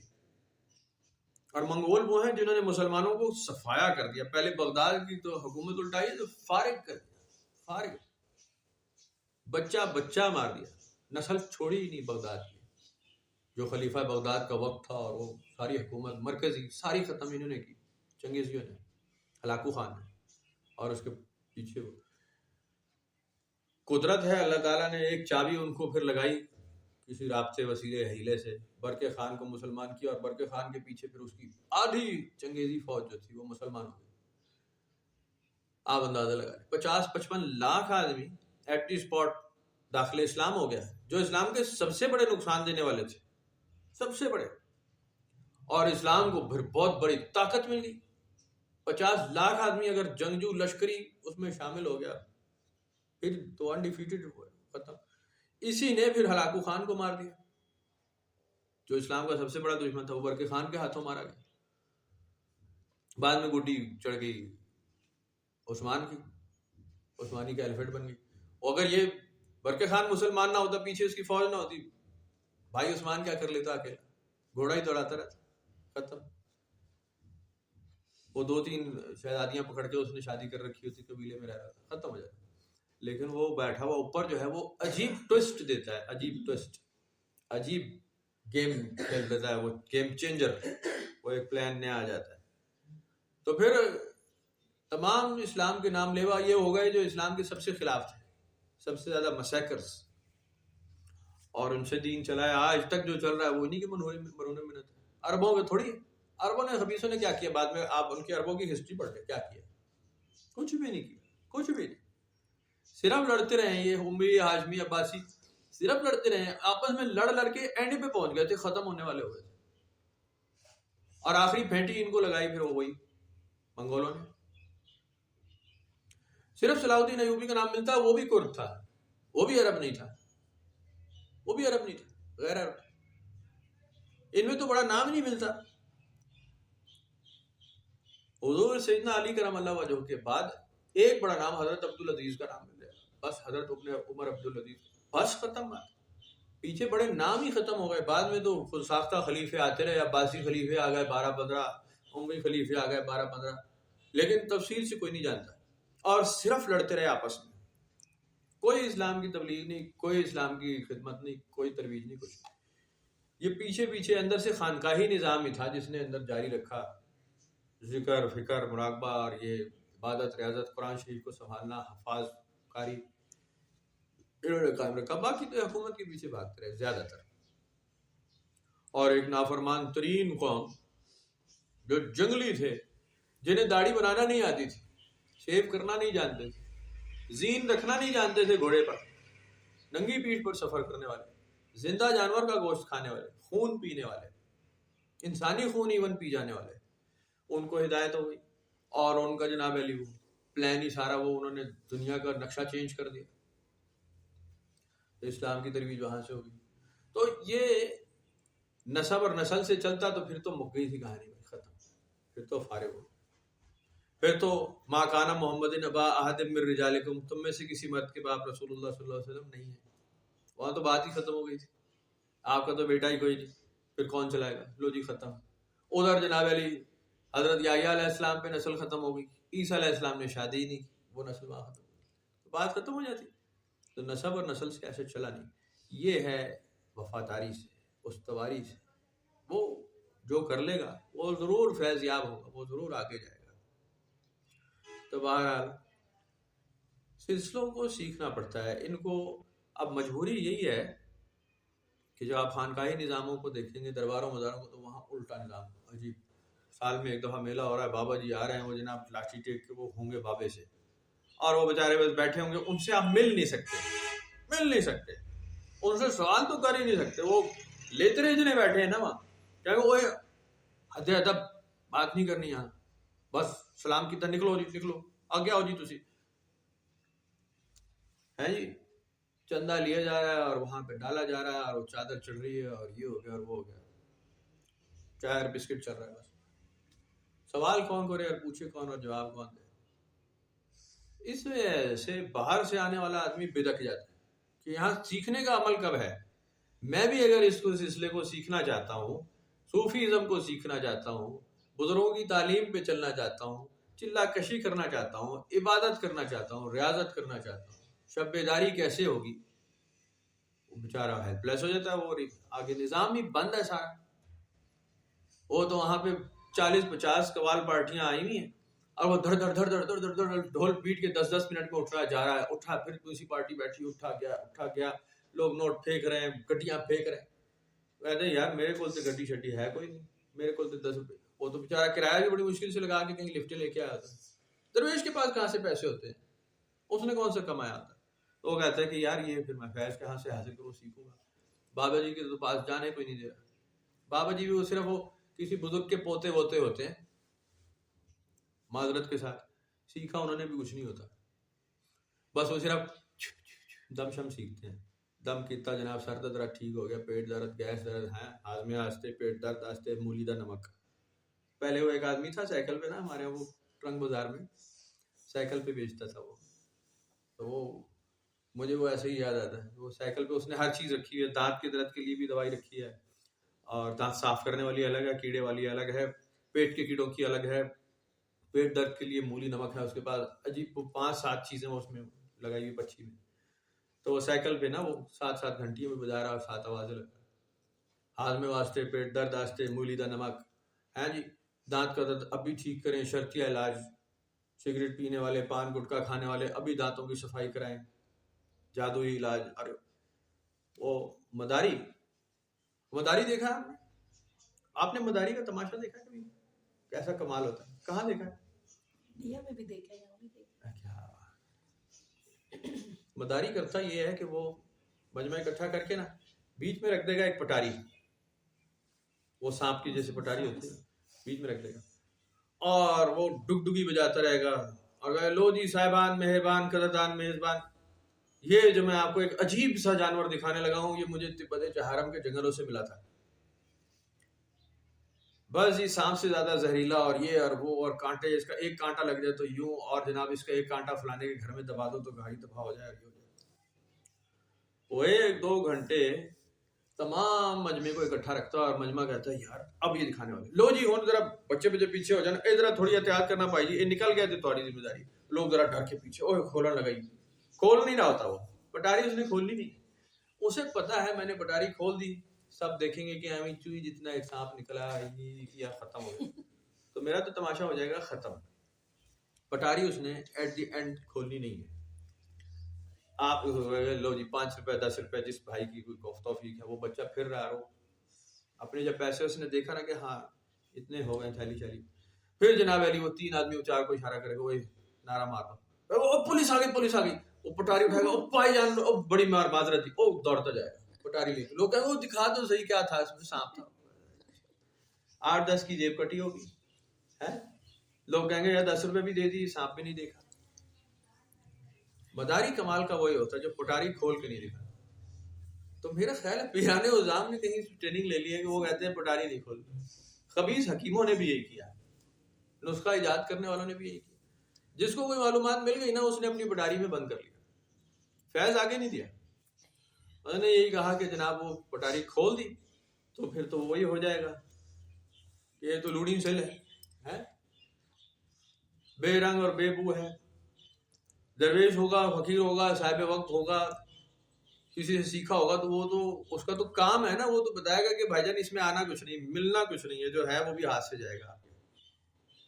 روپیہ, پیسہ, مال, اولاد, اسباب, املاک, عزت ہے, نسب, سارا چھوڑنے کو تیار ہو تو آ جاؤ. تو لوگ کہیں گے خدا دا واسطہ جی, میں جناب علی یہاں پہ پسند کی شادی کرانے آیا ہوں, تو کہہ رہا ہے. ابھی پتہ نہیں کون سی فلم میں دیکھ رہا تھا, ایک فلم دیکھ رہا تھا وہ انڈیا کی نا, اس میں ایک کلپ تھا ایسے ہی. وہ ہیرو جو تھا وہ دوڑ رہا ہوتا ہے ہیروئن کو لے کر, اور وہ کہیں مزار پہ پہنچ جاتا ہے کسی بابے کے مزار پہ. ہو تو وہ بڑی صوفیانہ کلام قوالی ہو رہی ہوتی ہے, بڑی اچھی, وہ عبادت کا کلام پڑھ رہا ہوتا ہے, لیکن اس کی نظریں ادھر ہی ہوتی ہیں, میرا مال کدھر ہے. وہ زنانے میں بیٹھی ہوتی ہے, وہ تاڑ رہا ہوتا ہے کدھر سے نظر آ جائے, عورت کے چکر میں بڑا ہوتا ہے. مدعا مقصد بس اتنا ہی, وہ اپنی پٹاری وہ اپنی لے کر آتا ہے ساتھ کہ جی یہ والی چاہیے. کوئی مال لینے آیا ہوا ہے, کوئی صحت کا علاج کرانے آیا ہوا ہے, تو وہ بس علاج کرا کے وہ دوڑ جاتا ہے. وہ میں ایک ویڈیو دیکھ رہا تھا, یہاں بہت بڑا دربار ہے, پتہ نہیں کون سا ہے, تو وہاں بہت مجمع لگا ہوا تھا بیماروں کا. وہاں جناب علی وہ بابا جی تقریر فرما رہے تھے, دم ہونے ہی والا تھا, ایک ہونے ہی والا تھا. ایٹ دی اینڈ وہ ادھر زنان خانے میں شور ہو گیا, ہالا لا لا ہالا لا لا. 5-6 لوگ آئے کہ ایک زنانی کو لے کر آ گئے, برقع شرقہ پہنا ہوا. وہ بابا جی دی کرامت ہو گئی, کرم ہو گیا, فضل ہو گیا, فیض ہو گیا, فلانا ہو گیا, دم اثر کر گیا. کیا ہو گیا, کیا ہو گیا؟ انہوں نے 12 بور کی بندوق کا ایک کارتوس اٹھایا رکھا تھا. 12 بور کی بندوق کا کارتوس موٹا سا, کہتے ہیں یہ اس کے منہ سے نکلا جی. ابھی بابا جی دم ہویا, اے نکلا جناب, اے دیکھو جی کرم ہو گیا, فیض ہو گیا. او نعرہ تکبیر. یہ ہے مزے کی چیز. ہوں آ گیا مزہ. اب اگر آپ خانقاہی نظام میں ہنس جائیں گے, ایسا کچھ بھی نہیں ہوگا. ایسے کارتوس پیٹ سے نہیں نکالے جائیں گے, بڑا مشکل, وہ پیٹ میں رہ جائے گا آپ کے اور چل جائے گا. دعا یہ کریں چلے نا, پانی پیتے رہے تاکہ کارتوس ٹھنڈا رہے, نہیں تو یہ چل گیا تو اندر سے وہ بہت میرا خیال ہے نقصان کرے گا. عجیب فطرت کے, عجیب عقیدوں کے لوگ پیدا ہو گئے اور نام برباد کر رہے ہیں سلسلوں کا. روحانیت کا نام لے کر چل رہے ہیں, پتہ نہیں کہاں سے آئے اور کیوں اس طرح کے تماشے چاہیے آپ کو. بھائی ایسا کیوں چاہیے آپ کو؟ یہ تو سارے علم و فضل سے توبہ ہے, یہ تو سارے حسب نسب سے توبہ ہے. اب بابا بھلے شاہ کا نام آپ سنتے ہی نا کیا کریں گے, نچ نچ کے یار بنائے, نچ نچ اور نچنا شروع کر دو. لو جی گھنگرو باندھے کیا جی بابا بھلے شاہ کا معتقد ہو جی. او بابا بھلے شاہ کا معتقد یہ نہیں کرتا, وہ تو بڑا کمال کا آدمی ہوتا ہے. بھلے شاہ کے راستے کو دیکھو تو صحیح نا, چیخیں نکل جائے گی. حسب نسب والا سید ہے, پیچھے بڑے دربار مزار والا, درس گاہ کے یعنی باپ دادا سے درس گاہ چلانے والے, اور لمبی داڑھی والے, دستار پہننے والے. وہ جب شیو کرا کے, غازے لگا کے, بال کھول کے پھر ناچ رہا ہو نا, اور اپنا سید پڑا جناب علی وہاں ذلیل کر رہا ہو زمانے میں, وہ کر کے دیکھیں, پھر پتہ چلے کہ فیض کیسے ملتا ہے. ایک آرائی سے, ایک آرائی سے اس کے ہاتھ پہ داخل ہو رہا ہو, اتنا مشکل کام ہے. ابھی کہتے ہیں جی بابے بھلے شاہ کا کلام بڑا مزہ آتا ہے, ذرا کلام سے پڑھ, بھلے شاہ کا کلام پڑھ. اور بھلے شاہ کا کلام اثر کر گیا, ایسی تیسی پھر جائے گی تمہاری. ہاتھ سے آئی ہوئی جو فیض ہے نا, دولت, وہ بھی ساری نکل جائے گی. وہ تو کہتے ہیں کی جانا میں کون میں بھولیا, آپ نے وہ نہیں سنا, وہ کیا کہہ رہا ہے وہ آپ نے سنا ہی نہیں ہے. نہ میں وچ کو فردیاں ریتا, نہ میں پاکاں وچ پلیتا, نہ میں آتش نہ میں پون, نہ میں موسیٰ نہ فرعون. وہ سمجھیں سنیں اس کو کہ وہ ان کا عقیدہ ہے کیا. اگر ایسا ہی نہ ہو تو سیکھنے کا عمل شروع بھی نہیں ہوگا. یہ ابتدا کی بات ہے, یہاں تو ختم کرے گا سارا سلیٹ صاف کرے گا تو آگے کچھ لکھا جائے گا, سیکھے گا. تو صوفیوں کا صحیح سلسلہ تو بھائی جان بڑا مشکل ہے. اس میں تو پھر وہی چٹائی ہے جی, پرانی دھوپ کی, کھجور کی, اور 15 دن بعد ایک کھجور ہے, یا پھر تجدید و تفرید ہے, یا پھر کولر کے درخت کے پتے ہیں, ہے جی. تو وہ تو تجدید و تفرید ہے, وہ تو سختی ہے. دستار کیا, دھوتی بھی نہیں رہے گی, دستار تو ملنی بڑی مشکل ہے. یہ مختار ممتاز مفتی وغیرہ بھی بڑے کمال کے لوگ تھے نا, پڑھے لکھے لوگ تھے, انہوں نے باقاعدہ درباروں پہ جا کے استادوں سے سیکھا. اور قدرت اللہ شہاب صاحب جیسے، اور یہ اشفاق احمد جیسے، یہ بڑے لوگ کچھ رہے ایک دور میں، اب تو کم ہیں، ابھی بھی ہوں گے ظاہر ہے۔ تو وہ کہتے ہیں کہ جناب علی جب ہم وہ پہنچے نا حج کے اوپر اور حرم شریف دروازے پر، تو وہاں پر بھی وہ جو اساتذہ کرام تھے پیچھے، تو نے کہا کہ یہاں بڑے بڑے جو صاحب دستار ہوتے ہیں نا، وہ دستار حرم کے دروازے کے باہر چھوڑ جاتے ہیں داخل ہونے سے پہلے، سر ننگا کر کے، اور انہیں یہ کنفرم نہیں ہوتا کہ واپس آئیں گے تو دستار بچے گی یا نہیں، ہاتھ سے جائے گی، تو باہمت لوگ پھر وہاں داخل ہوتے ہیں۔ تو مشکل کام ہے، مشکل کام ہے، سیکھنا مشکل کام۔ ہاں یہ وہ بوجھ ہے جب کوئی فیض ہو جائے اور آپ وفاداری کا پکا عزم پختہ کر چکے، پھر یہ بوجھ نہیں رہتا، پھر یہ بوجھ لگتا نہیں، پھر یہ زیور ہے، پھر تو یہ گہنے ہیں، پھر تو اس کو اٹھانا ایک جناب علی کمال ہے، میانی صاحب کی طرح پرانی یاد آپ ہوگی اسی طرح۔ لیکن نہ اٹھا پائے تو پھر وہ کہتا ہے کہ جی ملیا کچھ نہیں، فرق کوئی نہیں پہ رہا۔ وہ ابھی بھی پچھلے دنوں مجھے کوئی دوست آیا نا یہاں، بتا رہے تھے، کہتے ہیں جی یہ فلانے وہ دربار بابا جی کا کوئی دوست میرے پوچھ رہے تھے کہ ان کا وہ جانا ہے جی وہاں۔ جی کیوں جانا ہے؟ کہتے ہیں میں نے بیعت ہونا ہے۔ کہا جی آپ تو کہیں پہلے بیعت ہوئے تھے۔ کہا نہیں وہاں سے تو کوئی مجھے فرق نہیں پڑ رہا۔ کمال ہے، جس کو یہاں سے فرق نہیں پڑا اسے وہاں سے کیا فرق پڑے گا؟ فرق نہیں پڑے گا۔ یہ تو آپ نے فرق بنانا تھا، آپ کا پختہ ارادہ ہوتا تو پھر ہو جاتا۔ وہ شیخ نے آپ کو کیا دینا تھا؟ شیخ نے تو آپ کو ایک راستے پہ ڈالنا تھا کہ بھائی جان یہ اٹھا لی ہے، یہ ریاضت ہے، تو نے خود کرنی ہے اپنی، میں نے اور اپنی قبر میں جانا ہے تو نے اپنی میں۔ کہتے ہیں نہیں جی تسی لے کے نال جا سو۔ کہا بھائی جی میں تو چلا جہنم، چلنا ہے تو نال۔ کہتا نہیں تو بس تسی جاؤ بسم اللہ، میں آنا جی پیچھے، میں ذرا پانی پا لوں۔ بابا جی کہیں آج جہنم میں چلے دونوں یار۔ کہتے نہ آپ جائیں، وہاں وفاداری وہ 2 منٹ میں فارغ ہو جاتی ہے۔ تو آپ مریدی بھی میجورٹی جو ہے نا، سب کی میں بات نہیں کرتا، لیکن 99.9% لوگ داخل سلسلہ وہ ہوتے ہیں جو اپنی پسند کی مریدی کرتے ہیں، شیخ کی پسند کی نہیں، اپنی پسند کی مریدی کرتے ہیں۔ آپ ان کے خلاف کوئی بات کر دیں، ان کے عقیدے کی، کہتے ہیں بس یار آج سے سلام ہے، بابا جی کا دماغ خراب ہو گیا، یہ بدعت ہے، یہ بہک گئے، راستے سے بھٹک گئے۔ وہاں ساری وفاداری کھڈے میں اڑ جاتی ہے۔ پہلے قدموں میں بیٹھیں گے، ہلی رو رہے ہیں، جی میں بڑا وفادار۔ جی وفاداری لے لو بھائی، پیر ہاتھ چوم لو یار، وفاداری ہو رہی ہے۔ اس سے کوئی وفاداری، یہ کوئی وفاداری ہے ہی، اس کی ضرورت ہی نہیں ہوتی، اس کی ضرورت ہوتی ہی نہیں۔ یہ صرف ڈرامہ ہے، یہ صرف وہ جو جانتا ہے سو اس کے اوپر جائز ہے، باقی تو صرف کھیل ڈرامہ ہے، ڈرامہ ہو رہا ہے تو ہو رہا ہے، بس ٹھیک ہے۔ تو آپ کو فیض حاصل کرنا ہے تو راستہ ایک ہی ہے، 2 راستے نہیں ہیں، شارٹ کٹ نہیں ہوتا اس میں۔ بابا جی نے نظر کی، فیض ہو گیا، کامل ہو گیا، ایک ہی رات میں نہیں ہوتا۔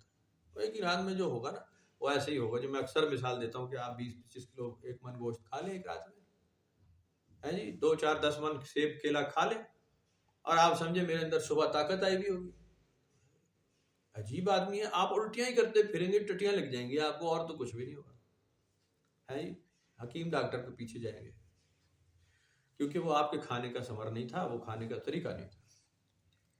طاقت پکڑنی تو بھائی جان اس کا تو پورا ایک پیکج ہے۔ صبح کس وقت اٹھیں گے، ہے وہ پہلوان بننا ہے نا، پہلوانوں کی آپ نے دیکھی ہے کوشش، آپ کو پتا ہے پہلوانوں کو بھی باقاعدہ یہ درویشی کا نا ایک صنف رہی ہے ہمیشہ۔ صوفیاء کرام درویشان نظام پہلوانی سیکھتے تھے، یاد ہے آپ کو؟ بڑا نام حضرت جنید بغدادی، یاد ہے آپ کو؟ اس کے اندر درویشانہ صفات بہت ہوتی ہے۔ ایک تو یہ عورت کے نزدیک نہیں جاتے، مجرد ہوتے ہیں، تجرید و تفرید، پہلوانی سیکھنی ہے نا اس نے، وہ عورت بچے کے چکر میں پڑ جائے گا تو بس پھر وہ دال روٹی کمائے گا۔ یہ ڈنڈ بیٹھ کے نکالتا ہے بچپن سے، نوعمری سے، اس کی ایک مخصوص خوراک ہوتی ہے، سرتائیاں گھوٹ کے پینی ہے، پستے بادام یہ وہ اس میں ملا ہوا ایک مکسچر۔ ناشتے کا ایک مخصوص وقت ہے، ناشتے کی ایک مخصوص تعداد ہے، وہ دنوں میں مختلف دنوں میں بڑھائی جاتی ہے، ایک ہی دن میں نہیں۔ جیسے جیسے کثرت ڈنڈ بیٹھک کرتا جائے گا، جیسے جیسے قداور ہو رہا ہے، ویسے ویسے خوراک میں فرق پڑ رہا ہے۔ اور وہ صرف پہلوانی کرتا ہے، وہ اس کے علاوہ وہ کچھ نہیں کرتا، وہ صرف اکھاڑے میں ہی رہتا ہے۔ پہلوانوں کو نا سب سے پہلے وہ اکھاڑا بنانا سکھاتے ہیں، اکھاڑا بنانا کہ اس کی مٹی کیسے پولی کرنی ہے، اس میں وہ بیل کی جگہ خود لگ کے نا وہ ہل جوتتا ہے، اچھی طرح کھینچتا ہے، اس کو مٹی کو پولا کرتا ہے، تمہیں ذرا سا بھی کنکر نہ رہ جائے، ذرا سا بھی موٹائی نہ رہ جائے، نرم کرتا رہے گا، اور پھر وہ بڑا استاد آئے گا، وہ کہتا ہو فلانی دے بچے یہ کیا کیا، سارا بیڑا گرک دوبارہ کرو اس کو، وہ جان مار کے کھڑا ہوگا کہ جی میں نے اب سیٹ کر لیا، وہ پتہ لگے گا زیرو ہے، پھر دوبارہ کئی سال تو صرف اکھاڑے بنوائے جاتے ہیں،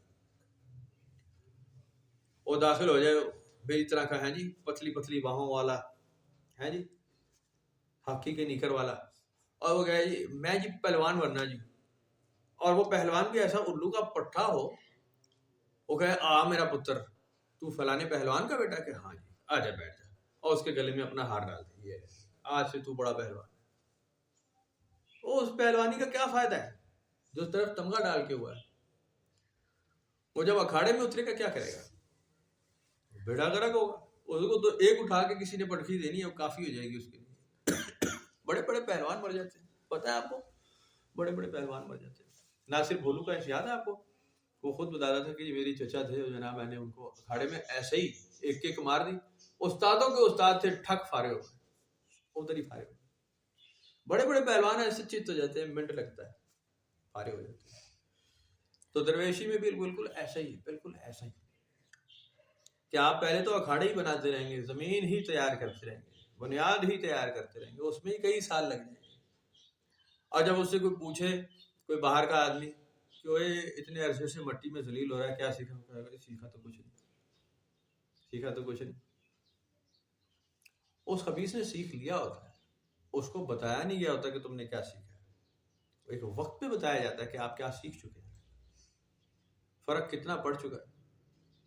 لیکن بات یہ ہے کہ صبر کرنے والا ہو، آخر ہوتا ہے وہ ہو سکتا ہے کہ وہ شکت ان کا جو ہے نا وہ لگتا ہو سکتا ہے جب آخری کنارے پہ ہوتا ہے، وہ پھر دوسری طرف پلٹ جاتا ہے واپس آدمی۔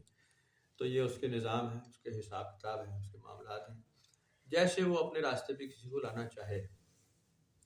قرآن شریف میں بھی ایسے لکھا کہ ابھی تو ہم نے تمہیں آزمایا ہی نہیں، ابھی تو ہم نے تمہیں وہ آزمائشیں ڈالی نہیں جو پچھلی قوموں پہ ڈالی تھی، تم نے یہ سمجھ لیا کہ تم جنت میں چلے جاؤ گے۔ تو اللہ تعالیٰ نے لکھا اس لیے کہ ایسے نہیں جا سکتے جنت، اور تم چلے بھی گئے تو تمہارے بیڑا ہی گرک کرنا ہے، وہاں جا کے بھی تم کچھ کماؤ گے، تم کہو گے تو نری جہنم ہے۔ قدر سیکھو گے، جنت کی افضل اس کی فضیلت جانو گے تو ہی تو تمہیں جنت پتہ چلے گی کیا ہے، ورنہ کہو گے یار بور ہو گئے یار، وہ تمہارا کیرم کلب چلے، گڈی بازی پتنگ بازی کر، سگریٹ پی کر آئے، اب جنت میں تو آپ یہ کر نہیں سکتے، پھر آپ کہیں گے یار کوئی کونا ڈھونڈو، وہ جہنم پہ ہی ملے گا۔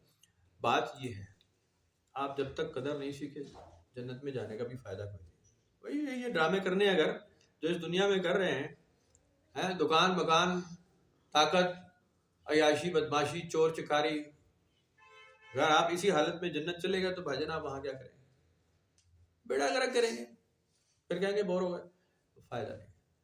اللہ تعالیٰ نے بھی اسی لیے لکھا کہ ابھی ہم تمہیں آزمائیں گے، تمہیں سختیوں سے گزاریں گے، پھر تمہیں آزما کر دیکھیں گے تم اس لائق ہو گئے ہو یا نہیں، ہو گئے ہو تو ٹھیک ہے، نہیں تو پھر دوسرا راستہ تو کھلا ہے، پھر تمہیں وہاں لے جائیں گے جہاں تم جانا چاہتے ہو ولنگلی۔ تم تو دعائیں یہ کرتے ہو کہ جی ہمیں وہ چیز چاہیے جو جہنم میں اویلیبل ہے، جنت میں وہ چیزیں اویلیبل نہیں ہیں جو تم چاہتے ہو، عیاشی ہے جی، بدماشی، چور چکاری، وہ جہنم میں ملے گی، جنت میں تو نہیں ملے گی، وہاں عیاش بدماش تو وہاں نہیں لے کے جاؤں گا میں، آپ کی پسندیدہ چیزیں ہیں تو آپ کو وہاں ہی بھیجا جائے گا۔ تو سیکھنے کے عمل میں جب تک آپ سخت ریاضت سے نہیں گزریں گے، آپ سال کے پہ گئے ہائے ہائے ہائے کرتے رہو، جتنا مرضی رو لو بھائی جان، روتے رہو، فائدہ کوئی نہیں ہے۔ یہ تو لگاتار کیا جانے والا کام ہے، دن رات، اس میں کوئی چھٹی نہیں ہے، رات کی چھٹی نہیں ہے، دن کی کیا، اس میں تو رات بھی کھڑا ہی ہونا ہے۔ جو رات کو اوندھا بڑا سو رہا ہے اور خاں خراٹے مار وہ پھر اپنی ریاضت نہیں پوری کر رہا۔ وہ عام مسلمان ہو سکتا ہے، وہ جنتی ہو سکتا ہے، وہ سب کچھ ہو سکتا ہے، وہ درویش نہیں ہو سکتا۔ درویش کی صفت نہیں ہے، اس کا کمال نہیں، وہ اپنے کمال کو ضائع نہیں ہونے دیتا۔ شب بیدار بھی ہوگا، وہ دن میں بھی عبادت ریاضت کرے گا، وہ سارے معاملات سیدھے رکھے گا، نہیں تو بس پھر تتر بٹھیری ہے، ہو گیا تو ہو گیا، نہیں ہو تو نہ صحیح، ایسا ہی ہے۔ کوئی شارٹ کٹ نہیں ہے، کوئی ہوا میں اڑنے کا کام نہیں، کوئی جناب پھونک ماری سونے کی ڈلی بن گئی، کوئی کہا چھو پھونک ماری تیری جیب میں پیسے ہیں نکل آئے. پیر صاحب ایسا نہیں کر سکتے. کوئی بہت ہی زمانے کا خبیث ہوگا الو کا پٹھا جو ایسا کرتا ہوگا. شیخ وقت ایسا نہیں کر سکتا، وہ تو اتنا جاہل نہیں ہو سکتا. وہ تو ریاضت ہی سکھائے گا، وہ تو پرہیزگاری ہی سکھائے گا، وہ تو خرچ کرنا ہی سکھائے گا. اب جب لوگ مان، آپ لوگوں کی بات نہیں کر رہا، آپ لوگ تو ماشاءاللہ ٹھیک، باقی ہمارے یہاں کچھ ایسے ہیں قوال بھی آ جائے نا 100 روپے دیتے ہوئے موت پڑتی ہے، 100 روپے بھی دیتے ہوئے موت پڑتی ہے، 10-20 روپے دے کے اٹھ جاتے ہیں. اچھا جی سرکار جی میں ذرا چلوں، یہ آنے کی ضرورت کیا تھی، 10 دفعہ اپنی شکل لے کر آپ. وہ بھائی سال میں ایک محفل ہے، وہ اگر آپ کو 500 کلومیٹر چل کر ایک آدمی آ رہا ہے تو آپ اس کو کم از کم 1000-2000 اس کا بجٹ رکھیں سال میں کہ یار اس کو دینے ہیں، کوئی حوصلہ افزائی کریں. وہ یقین کریں 20-20 روپے والے آتے ہیں، 20 والے بھی نہیں آتے، مفت ہی بیٹھے ہوتے ہیں. او بھائی جان ہمیں تو میں نے تو آپ سے کبھی نہیں مانگے، لیکن ان کو تو دیں. جو آیا ہے بیچارہ اس کو تو حوصلہ افزائی کریں. اس وقت بھی موت پڑی ہوتی ہے، میرے کو تو پیسے کوئی نہیں جی، ادھار چڑھے جی میرے. وہ ساری زندگی روتے رہے، چٹی داڑیاں ہو گئی، ابھی تک ادھار ہی نہیں مکے، سیٹل ہی نہیں ہوئے زندگی. جس نے وہ میں آپ کو بتاؤں صوفیوں بزرگوں کا ایک فرمان بڑا عجیب ہے، جو بادشاہ نہیں بنا وہ فقیر نہیں بن سکتا. کتنی کمال کی بات ہے. جس نے بادشاہی کا مزہ نہیں چکھا نا وہ فقیر نہیں بن سکتا. بادشاہ کا پتہ کام کیا ہوتا ہے؟ وہ دینے والا ہاتھ ہوتا ہے. بادشاہ معمولی نہیں ہوتا، وہ دینے والا ہاتھ ہوتا ہے. خزانے لٹاتا ہے وہ، خزانے تبھی اس کے خزانے بھرے ہوتے ہیں. جب تک بادشاہ نہ ہو آدمی فقیر نہیں بن سکتا. یہ اس کے بعد کا بادشاہ ہونا پڑے گا تب فقیر بنے. تو اندازہ لگائے گا جی وہ سمجھتے کہ نہیں جی بجٹ میں ختم ہو جائے گا، بیڑا غرق ہو جائے گا، لیکن وہ تو آپ کی دنیا اور مال متا تو کبھی ختم ہونا ہی نہیں ہے، ختم ہونا ہی نہیں. وہ تو لگاتار چلے گا ہمیشہ ہمیشہ. یہ تو انفاق فی سبیل اللہ کی ایک صنف ہے، ایک خوبصورت طریقہ ہے کہ آپ کچھ پکائیں، کچھ میٹھا کچھ نمکین، دوست احباب کھائیں، راہ چلتا کھائے، مسافر کھائے، یتیم کھائے، مسکین کھائے، مل کر ایک دسترخوان پہ سارے اکٹھے ہو کر کھائیں. درویشوں نے لنگر کا سلسلہ اسی لیے رکھا کہ اس میں بات آپ یعنی پیچھے مثالیں بھری پڑی ہیں.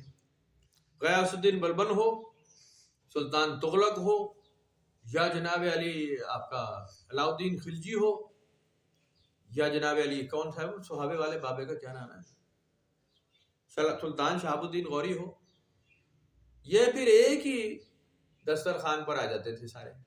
ایک ہی سب بچی، ایک ہی دسترخوان، اسی پہ سب کا کھانا لگ رہا ہے.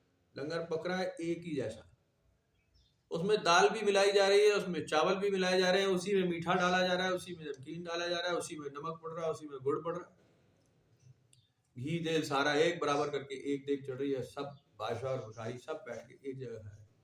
یہ ہے لنگر، یہ ہے لنگر. اس کا طریقہ یہی ہے. اتھینٹک مثالیں. حضور خواجہ غریب نواز نے خط لکھ کر سلطان شہاب کو بلایا تھا. علاؤ الدین خلجی آیا، یہ پھر انہوں نے پرتھوی راج کی حکومت کو الٹایا گرایا، اسلامی نظام قائم کیا. واپس یہ نہیں کہ مرہون منت ہے. ایسا ہی ہوتا ہے کہ وہ سیاست کو بھی، ظاہر کو بھی، فیض کو بھی، لنگر کو بھی، روحانیت کو بھی، وہ سارا نظام خواجہ ہند الولی جو ٹھہرے انہوں نے سارا ہی ٹھیک کرنا تھا، وہ سارا خود کیا پھر اپنے ہاتھ سے. تو ایسا ہی رہتا ہے. تو قدرت کے نظام ہیں، ایسے ہی نظام چلتے ہیں. با ادب لوگ ان کو جانتے ہیں. لنگر بھی ایسے ہی ہے. یہ تو جس کے نصیب میں ہو وہ لنگر میں شامل ہوتا ہے. ایمانداری کی بات ہر ایک کا نہیں قبول ہوتا. کوئی ہے سمندر پار سے ان کا آ جاتا ہے، کوئی ہے یہاں بیٹھ کے وہ صرف رونا رو کے نکل جاتا ہے. وہ جی میری جی کمیٹی لے کے فلانا نس گیا جی، میرے کو بڑے پیسے ہونے سے. تو خبیث کے بچے تمہاری تو ہر دفعہ ہی. ایک آتے تھے وہ یہاں روتے ہوئے خبیث جہنم واصل، وہ جناب علی وہ میرا پرس چوری ہو گیا. میں نے کہا آج کے دن ہی آپ کا پرس کیوں چوری ہو جاتا ہے بھائی؟ یہ لو بھائی 200 روپے. تو ٹھیک ہے جی، وہ کیا کرے، اس نے واپسی کا کرایہ تو لینا ہوتا ہے. لیکن وہ جو روتی بوتھی جو ہے نا وہ روتا ہوا ہی جائے گا، ہنستی بوتھی ہنستا ہوا جائے گا. جو لے کر آئیں گے وہی لے کر جائیں گے. اچھلتے کودتے آئے، رنگ برنگ زرق برق اچھلتے کودتے خوش خواش آئے کہ جناب علی آج اکٹھے ہے، آج کوئی ہم پیالہ ہمنے والا اکٹھے بیٹھیں گے، صرف اللہ کا نام چلے گا، وہ آپ پھر ہنستے کھیلتی جائیں گے. ویسے میرے ادھر درد نکل گئی ہے، بس ادھر ہی درد رہے گی، تیری ساری درد ساری وہی رہے گی، بعد میں ٹھیک نہیں ہوگی. تو یہ پھر کہیں گے جی فرق نہیں پڑ رہا اور فیض جاری نہیں ہوا اور تبدیلی نہیں آئی. تو وہ تبدیلی پھر ایسے نہیں آتی، وہ سختی ہوتی ہے. ابھی جیسے تبدیلی چل رہی ہے نا، میں آپ کو آج سچی بات بتاؤں، میں عمران خان کا حامی ہوں، بالکل پکا میں رہوں گا بھی. مجھے یہ پتہ ہے کہ یہ کم از کم ایماندار آدمی ہے. تبدیلی سے یاد آیا، ایسے سیاسی بات کرنی نہیں چاہیے. مجھے کم از کم اتنا پتا ہے کہ یہ چور نہیں ہے، اور جب یہ چور نہیں ہے تو میں باقی بغیرت چوروں کا ساتھ تو کبھی دوں گا. نواز شریف چور کا یا زرداری چور بغیرت کا میں تو حامی نہیں ہوں گا، سوال ہی نہیں. یا گٹر اللہ کا وہ جو کیا نام ہے وہ اس کا، فضل الرحمان، مولانا فضلو، میں تو کبھی بھی نہیں. بے غیرت ہیں سارے یہ چور کے بچے. تو کم از کم ایک صفت تو ہے اس میں، ایماندار تو ہے، پاکستان کا مال تو نہیں کھا رہا. تو آج بھی صاحب سلسلہ ہو کر لوگ اگر چور کی بدماش کی بات کریں کہ وہ چور بدماش اچھا تھا، وہ کس بات کا صاحب فیض ہے بھائی؟ تو کس بات کا صاحب سلسلہ ہے؟ تو نے حدیث نہیں پڑھی یا تو نے قرآن نہیں سنا، تو نے اللہ کا فرمان نہیں سنا. تم چوروں کو لیڈر جانتے ہو، تم چوروں کو فرما روا بنانا چاہتے ہو. عجیب لوگ ہو یار، عجیب آدمی ہو. میں اس ڈیٹیل میں نہیں پڑھتا، لیکن کم از کم ظاہری وقت میں نے ابھی عرض کی نا کہ حضور خواجہ ہند الولی نے پرتھوی راج کو دیکھا کہ بدماشی پر اترا ہوا ہے، فراڈیا زمانے کا، تباہ کیا ہوا ہے سارے نظام کو. تو پھر آپ نے سلطان شہاب کو خط لکھ کر بلوایا، علاؤدین خلجی کو بلوایا، پھر انہوں نے مار لگائی، پھر انہوں نے حکومت کا نظام ٹھیک کیا. آپ نے تو پرتھوی راج کو نہیں کہا ہاں جی بادشاہ تو ہی ہے، چاہے تو چور ہے لیکن بندہ بڑا چنگا ہے، کھاتا ہے تو لگاتا ہے. کب کیا ہے خواجہ ہند الولی نے؟ چور کا ساتھ کب دیا ہے؟ بدماش کبھی بھی نہیں کیا. ورنہ وہ آیا تھا خلت سے نوازنے اور یہ وہ، انہوں نے کہا بھائی تجھے دور سے سلام ہے، مال اٹھا اور نکل جائے یہاں سے. پھر پانی بند کر دیا اس نے. حضرت حضور خواجہ صاحب جب تشریف لائے نا تو اس نے پانی بند کر دیا. یہ بڑی مشہور روایت ہے. جب اجمیر شریف کی پہنچے نا تو اس نے کہا جی یہ درویشوں کو پانی نہیں ملے گا. وہ اس نے نہر کے آگے وہ لگا دی فوجی اپنے، پانی نہیں پینے دیں گے. ٹھیک ہے. انہوں نے ایک لوٹا بھرا وہاں سے لے کر آ گئے، نہر سوکھ گئی ایسی تیسی، کوئی بھی نہیں پیے گا پانی. لوٹا لا کے خانقاہ میں رکھ لیا. مشہور ہوئی بات کہ تباہی لگ گئی تو سارا پانی سوکھ گیا، دریا غائب ہو گیا وہاں سے. پھر جناب علی کچھ ہرکارے بھیجے آگے پیچھے، جنات وہ جو اس کے وہ عامل کامل تھے جادوگر، بڑے جاپ شاپ کرتے رہے، کچھ بھی نہیں ہوا. آخر پھر قدم بوسی کی، حضور عام آدمی مر جائے گا، بادشاہ تو موذی ہے، خبیث نافرمان، کھیت سوکھ رہے ہیں، فصلیں سوکھ رہی ہیں، جانور مر رہے ہیں. ان کا جاؤ لوٹا واپس ڈالو. لوٹا واپس ڈالا، پانی پھر اللہ تعالیٰ نے جاری کر دیا. اب آپ سمجھیں گے فیری ٹیل ہے تو سمجھ لو آپ کے نصیب ہیں. مت سمجھو بھائی بات کو، پھر ایسا ہی کرو. لیکن موسیٰ علیہ السلام کو تو جانتے ہیں، موسیٰ علیہ السلام کو تو نہیں مانو گے، چھوڑو گے؟ اتنے تو مسلمان آپ ہیں، چاہے آپ یہودی، چاہے آپ عیسائی، چاہے آپ مسلمان، آپ موسیٰ علیہ السلام کو نہیں چھوڑ سکتے. انہوں نے بھی ایسا ہی کر کے دکھا دیا نا. اس کا مطلب اللہ تعالیٰ اپنا رنگ کہیں دکھا سکتا ہے جہاں ضرورت پڑے. آپ نے بھی حکمران کے خلاف ہی بات کی. موسیٰ علیہ السلام نے کس کے خلاف بات کی؟ انہوں نے کہا نہیں میں تو درویش ہو گیا بھائی، چل بھائی کوہ طور میں غار ڈھونڈتے ہیں، وہاں بیٹھ کے اللہ ہو کریں گے. ایسا تو نہیں کیا. اللہ تعالیٰ نے کہا جاؤ، جا کے فرعون کے دربار میں کھڑے ہو کے اپنا ڈنڈا لے کر کھڑے ہو جاؤ اور کہو اللہ کا حکم یہ ہے، ایسی تیسی تمہاری. جی میری کون سنے گا؟ ایک ملنگ درویش کی. میں تو ویسے لوگ میرے قتل کے پیچھے پڑے ہیں، میں تو ان کا وہ گھوڑا ہوں، میرے پر تو قتل کا الزام ہے. اللہ تعالیٰ نے کہا چلو جاؤ یہاں سے، میں جانتا ہوں کیا کرنا ہے، چلو جا کے میرا حکم پہنچا دو. پھر آپ گئے. ایسا ہوا نا، ایسا ہی ہوا. اسی ڈنڈے سے ہی اللہ تعالیٰ نے کامیابی دلوائی ہے، ایک عصے سے جس سے وہ جانور ہانکتے تھے بس، اور کچھ بھی نہیں چاہیے تھا. تو آپ کم از کم چور بدماش کا ساتھ مت دیں، ماحول برباد ہو جاتا ہے. ایک چور سر پہ بیٹھا ہو، آپ اب مثال دیں گے کہ دیکھو جی چور بازاری تو پھر یہ ہے نا کہ جی یہ بھی چور ہے کیونکہ پیٹرول بڑھا دیا. تو سمجھ میں نہیں آتی نا بات. آپ پیچھے نہیں دیکھ رہے, گند پھیلا ہوا ہے بے شمار. آپ امریکہ کی غلامی کرتے رہے تو وہ آپ کا پیٹرول چیزیں پیسہ روپیہ آپ کو کنٹرول میں دیتا رہے, بھیک دیتا رہے آپ کو. سعودیہ سے بھیک کھاتے رہے آپ, صدقہ خیرات زکوٰۃ ہمیشہ سے آپ پلے ہیں اس پہ. اب آپ ان کو آنکھیں دکھائیں گے تو بھائی جان وہ ذرا رک جائے گا, پھر آپ بھوک ننگ کے لیے تیار ہو جائیں. ایمانداری کی بڑی قیمت ہوتی ہے, وہ آپ کو دینی پڑے گی. بھوک ننگ تو آئے گی, پہلا تمغہ ہی ایمانداری کا ہے کہ آپ بھوکے ننگے ہو جائیں گے, امداد نہیں ملے گی, پیسہ نہیں ہوگا. پھر چور بازاری بڑھے گی, لوگ خبیث ہو جائیں گے. یعنی ابھی لنگر کے لیے مجھے وہ اخروٹ لینے تھے تو میں چلا گیا اور اس سے میں نے وہ اخروٹ لیے 1400 روپے کلو گری. جب پکا رہے تھے تو میں نے اس کو بچے کو بھیجا ہے کہ یار یہ کم ہے, 1 کلو اور لے آؤ. یہ کیا تو 1500 روپے کے دیے, یہ مہنگا ہو گیا. میں تو جناب سوچ لیا کہ آج ایسی تیسی, یا وہ بچے گا یا میں اس کو چھوڑوں گا نہیں. مارنے مرنے کو تیار ہو گیا میں. آخر بھی وہ بچہ ہی گیا, انہوں نے ڈھونکا مجھے کہ نہیں, واپس کر کے آیا, دوبارہ دوسرے سے لے کر آیا 1300 روپے. یہ ہے عام دکاندار کی بدماشی. وہ صرف یہ ہے کہ وہ چور کو پسند کرنے والا ہے, وہ چاہ رہا ہے چور بدماش دوبارہ آ جائے. انہیں یہ اندازہ نہیں ہے کہ ہماری اولاد پہ ہی مسلط ہوں گے وہ چور دوبارہ سے. ابھی بھی اسٹیٹس لگ رہے ہیں نا, باپ مفرور, بیٹی کروڑوں روپے کا لباس پہن کے بیٹھی ہوئی ہے. کمال ہو گیا یار. اجن آپ نے کبھی کروڑوں روپے کے لباس پہنے؟ میں تو نہیں کہہ رہا نا, آپ کا میڈیا ہی بتا رہا ہے کہ جی فلاں نے کتنے لاکھ کا وہ غرارہ پہن کے نانی جان بیٹھی ہوئی, بچی لڑکی سی پتلی دبلی. تو تیری بیٹی کی شادی ہے, تو نانی بن کے بیٹھ نہیں.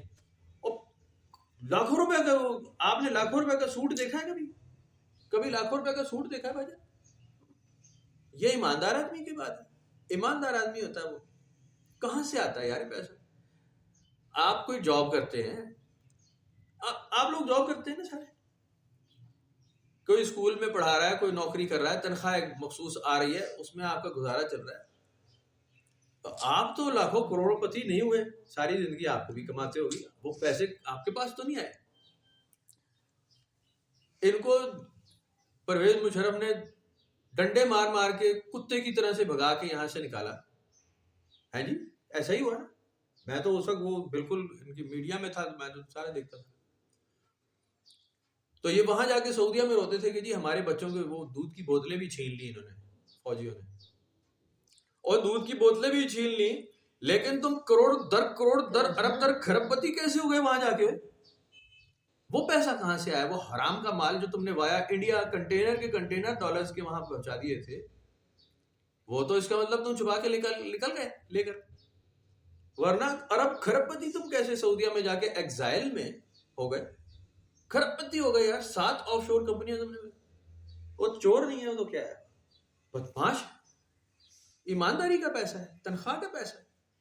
میری تنخواہ میں تو اتنے پیسے کبھی نہیں آئے, آپ کی تنخواہ میں آئے. کھوکھر صاحب لگے رہے ساری زندگی تنخواہ کماتے رہے, اتنا پیسہ تو نہیں, کھربوں روپے تو نہیں آیا آپ کے پاس, میں نے تو نہیں دیکھا. چلو چند لاکھ آ گئے, وہ انہوں نے بڑا زور لگا کے اور ٹھیک طرح سے وہ کچھ پلاٹ شلاٹ مکان ٹھیک ٹائم پہ خریدے بھیجے تو وہ کچھ تھوڑا سا بہتر. لیکن اگر آپ کہیں کہ جی کھربوں ڈالر آ گئے ہیں تو نہیں ہوگا. تو صرف چوری کا ہی پیسہ ہو سکتا ہے, حرام کا. وہ ظاہر ہے ایک بہت بڑی تعداد میں وہ مال نکل گیا ہے تو عام آدمی پہ افیکٹ ہو رہا ہے. ایک دم ٹھیک نہیں ہوگا, ایک دم سے صحیح نہیں ہوگا. تو بہرحال یہ تو ایک فضول سی بات تھی جو میں نے کہا کہ چلو ایسی بیچ میں آ گئی. لیکن چور بازاری درویش کا کام تھوڑی ہے یار, خدا کا نام لو یار.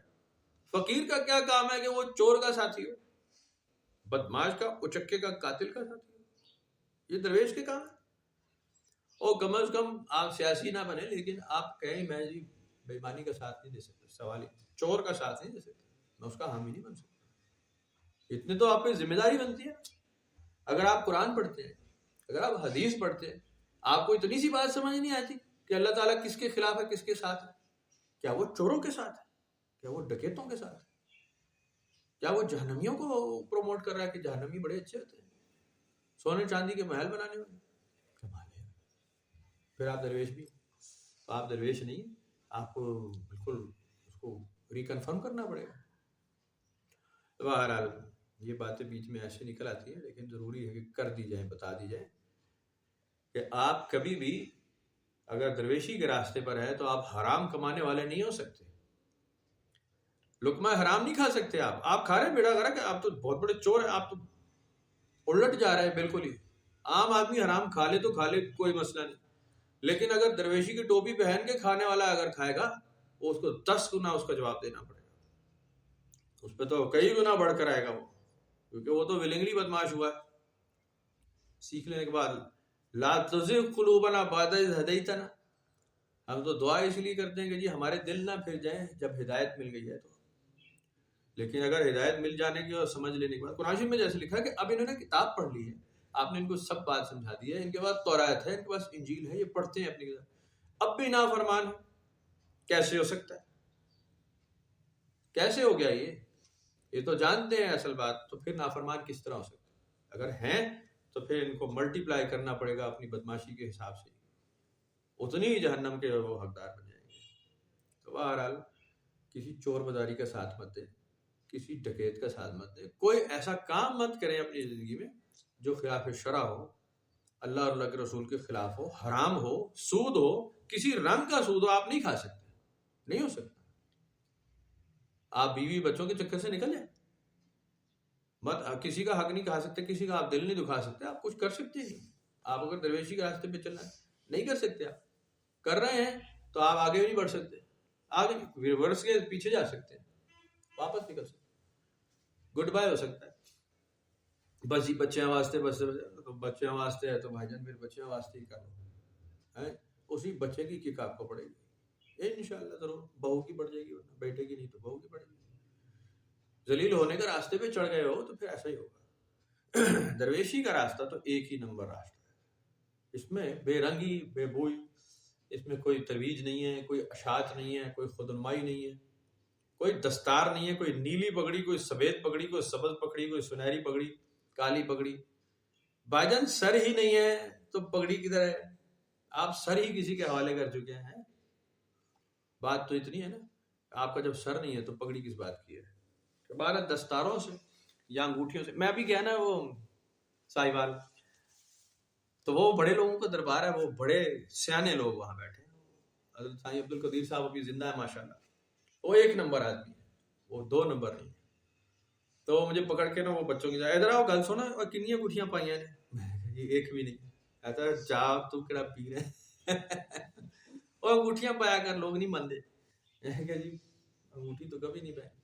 ایسے پگڑی کنیاں کو پانا ہے تو وڈی دستار رکھی، وہ بھی ٹوپی شوپی ہے چھوٹی موٹی، جا ویلا ہی رہے. اور کنے کو مرید کیتے نے؟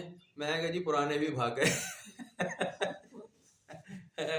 کمال ہوگی تیرے علی، چل بہ جا چپ کر کے. پھر تھے آیا بڑا تو پیر، وہ بڑے جولی ہیں. وہ تو بابا جی غلام صابر صاحب کو بھی ایسے ہی کرتے ہیں. وہ اصل میں دوست ہیں پہلے ان کے بابا جی طفیل صاحب کے، ان کے دور کے ہیں. تو غلام صابر صاحب کو کیا، اوے غلام صاحب ادھر آ، اور چل بیٹھ جائے تھے چپ کر کے. اوے طبیعت، اوے بڈھا بنا پھرنا ہے، اور تیری لک تے لت مارا سیدھا کرا نو. کمال آدمی، بڑے درویش، لیکن لحاظ نہیں کرتے، وہ سخت بات کرتے ہیں. پرانا آدمی پرانا ہوتا ہے اور وہی کام کا ہوتا ہے، وہی اچھا ہوتا ہے، سیدھی بات کرنے والا. درویش ٹیڑھی الٹی سیدھی بات لگے لپٹی للو چپو وہ نہیں کر سکتا. وہ اس کی بات میں کاٹ اور سختی ہوتی ہے. وہ جو پیمپر والے ہیں نا، چلو کوئی گل نہیں، کھارا ٹھیک، وہ ڈرامہ کر رہا ہے، وہ آپ کو خراب کر رہا ہے. سخت ہاتھ رکھنے والا ہی بانصیب لوگوں کو ملتا ہے. سخت ہاتھ سے سیدھا رکھے، ڈھیلا چھوڑ دیا پھر وہ ڈھیلے ہی رہتے ہیں. یا چھٹی کر لا جی تو بسم اللہ کر لو جی، بسم اللہ کر لو. پیچھے ہم اسکول میں بڑے سخت رہے نا، بچوں کو ہم نے منع کیا تھا چھٹی نہیں کرنی، جرمانہ ہوگا، یہ وہ سختی تھی. اب وہ ظاہر ہے امی کی لاڈلی، ابا کے پیارے آ گئے سارے، تو وہ 15 دن چھٹی کرتے ہیں. ہم کہتے ہیں بڑا اچھا، آج بھی کیوں آئے بھائی؟ ہم آ جاتے، آن لائن بھیج دیتے، آپ کو میسج کر دیتے، کچھ تو یہاں پہ بھی بیٹھے ہوئے. آج چھٹی کرا لی بچے کو، ہوا تھی بڑی تیز. امی کے لاڈلے، او بچہ پڑھے گا تھوڑی، بچہ پڑھے گا. ہماری فیملی میں تھی ایک دادی جان، بڑی لاڈلی تھی، ان کا پوتا بڑا لاڈلا تھا، وہ گود میں بٹھا لیتی تھی، ادھر بیٹھ جا میرا بچہ، بیٹھ جاتا تھا وہ. پھر وہ قاری صاحب کو کہتے ہیں قاری صاحب آپ اس کو حفظ کرواؤ. یہ حفظ نہیں کرے گا ایسے ایسے حافظ نہیں بنتے، یہ تو سختی سے ہوگا. ہمارے اسکول میں بھی ایک حافظ صاحب کے بچے پڑھتے ہیں، بڑے اچھے حافظ صاحب، وہ خود ہی بھی آئے ہوئے تھے 4 دن پہلے، بتائے کہتے ہیں کہ میں ذرا سخت مسجد میں انسٹرکٹر رہا اور حفظ کرایا بچوں کو. کہتے ہیں 5 سپارے سنتا تھا ان سے، تو مجھے وہ لوگ کہتے تھے آپ ظلم کر رہے ہیں بچے پر. جی میں اپنے لیے تھوڑی کر رہا ہوں، بچے کے لیے کر رہا ہوں. کہتے ہیں ایک دن وہ میرے پاس چھڑی تھی، میں نے وہ بچے کو مار دی، وہ اس کے ہاتھ پہ لگی، انگلی سوج گئی. تو بچہ پہلے ہی خائف تھا، جا کے اس نے ہال دوائی ڈال دی، مار دیا جی مجھے قاری نے.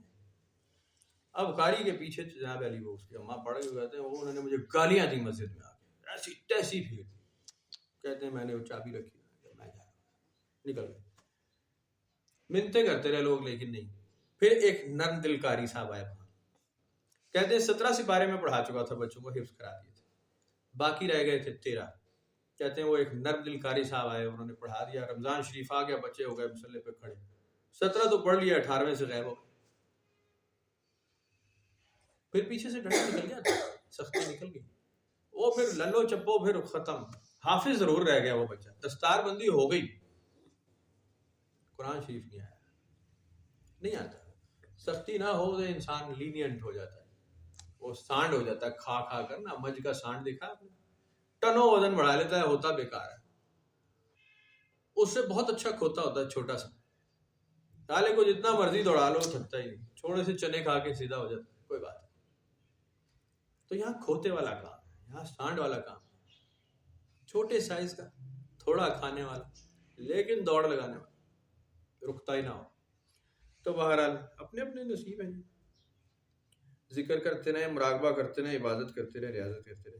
سال میں ایک دن قوالی سن لینا ہرگز کافی نہیں ہے کہ آپ کہیں جی میں عالم فاضل درویش ہو گیا، میری تو دستار بندی نہیں ہوئی یار، میں 5 سال سے محفل میں آ رہا، میری تو سر پہ دستار کبھی بابا جی نے رکھی. آج میں سوچ رہا تھا کہ آج اپنی دستار اتار کے میرے سر پہ رکھ دیں. تو بھائی آپ ابھی اتار کے رکھ لیں. اگر کپڑا باندھنے سے آپ پیر صاحب ہو جاتے ہیں تو ہم آپ کو 10 کپڑے باندھ دیتے ہیں، 10 کپڑے بنوا لو، ہو جاؤ گے پیر. تو بسم اللہ، بڑے اچھا، ہمیں بھی خوشی ہوگی کہ بڑی پکڑ والا یہ ہمارا مرید ہے. ایسے نہیں ہوتا.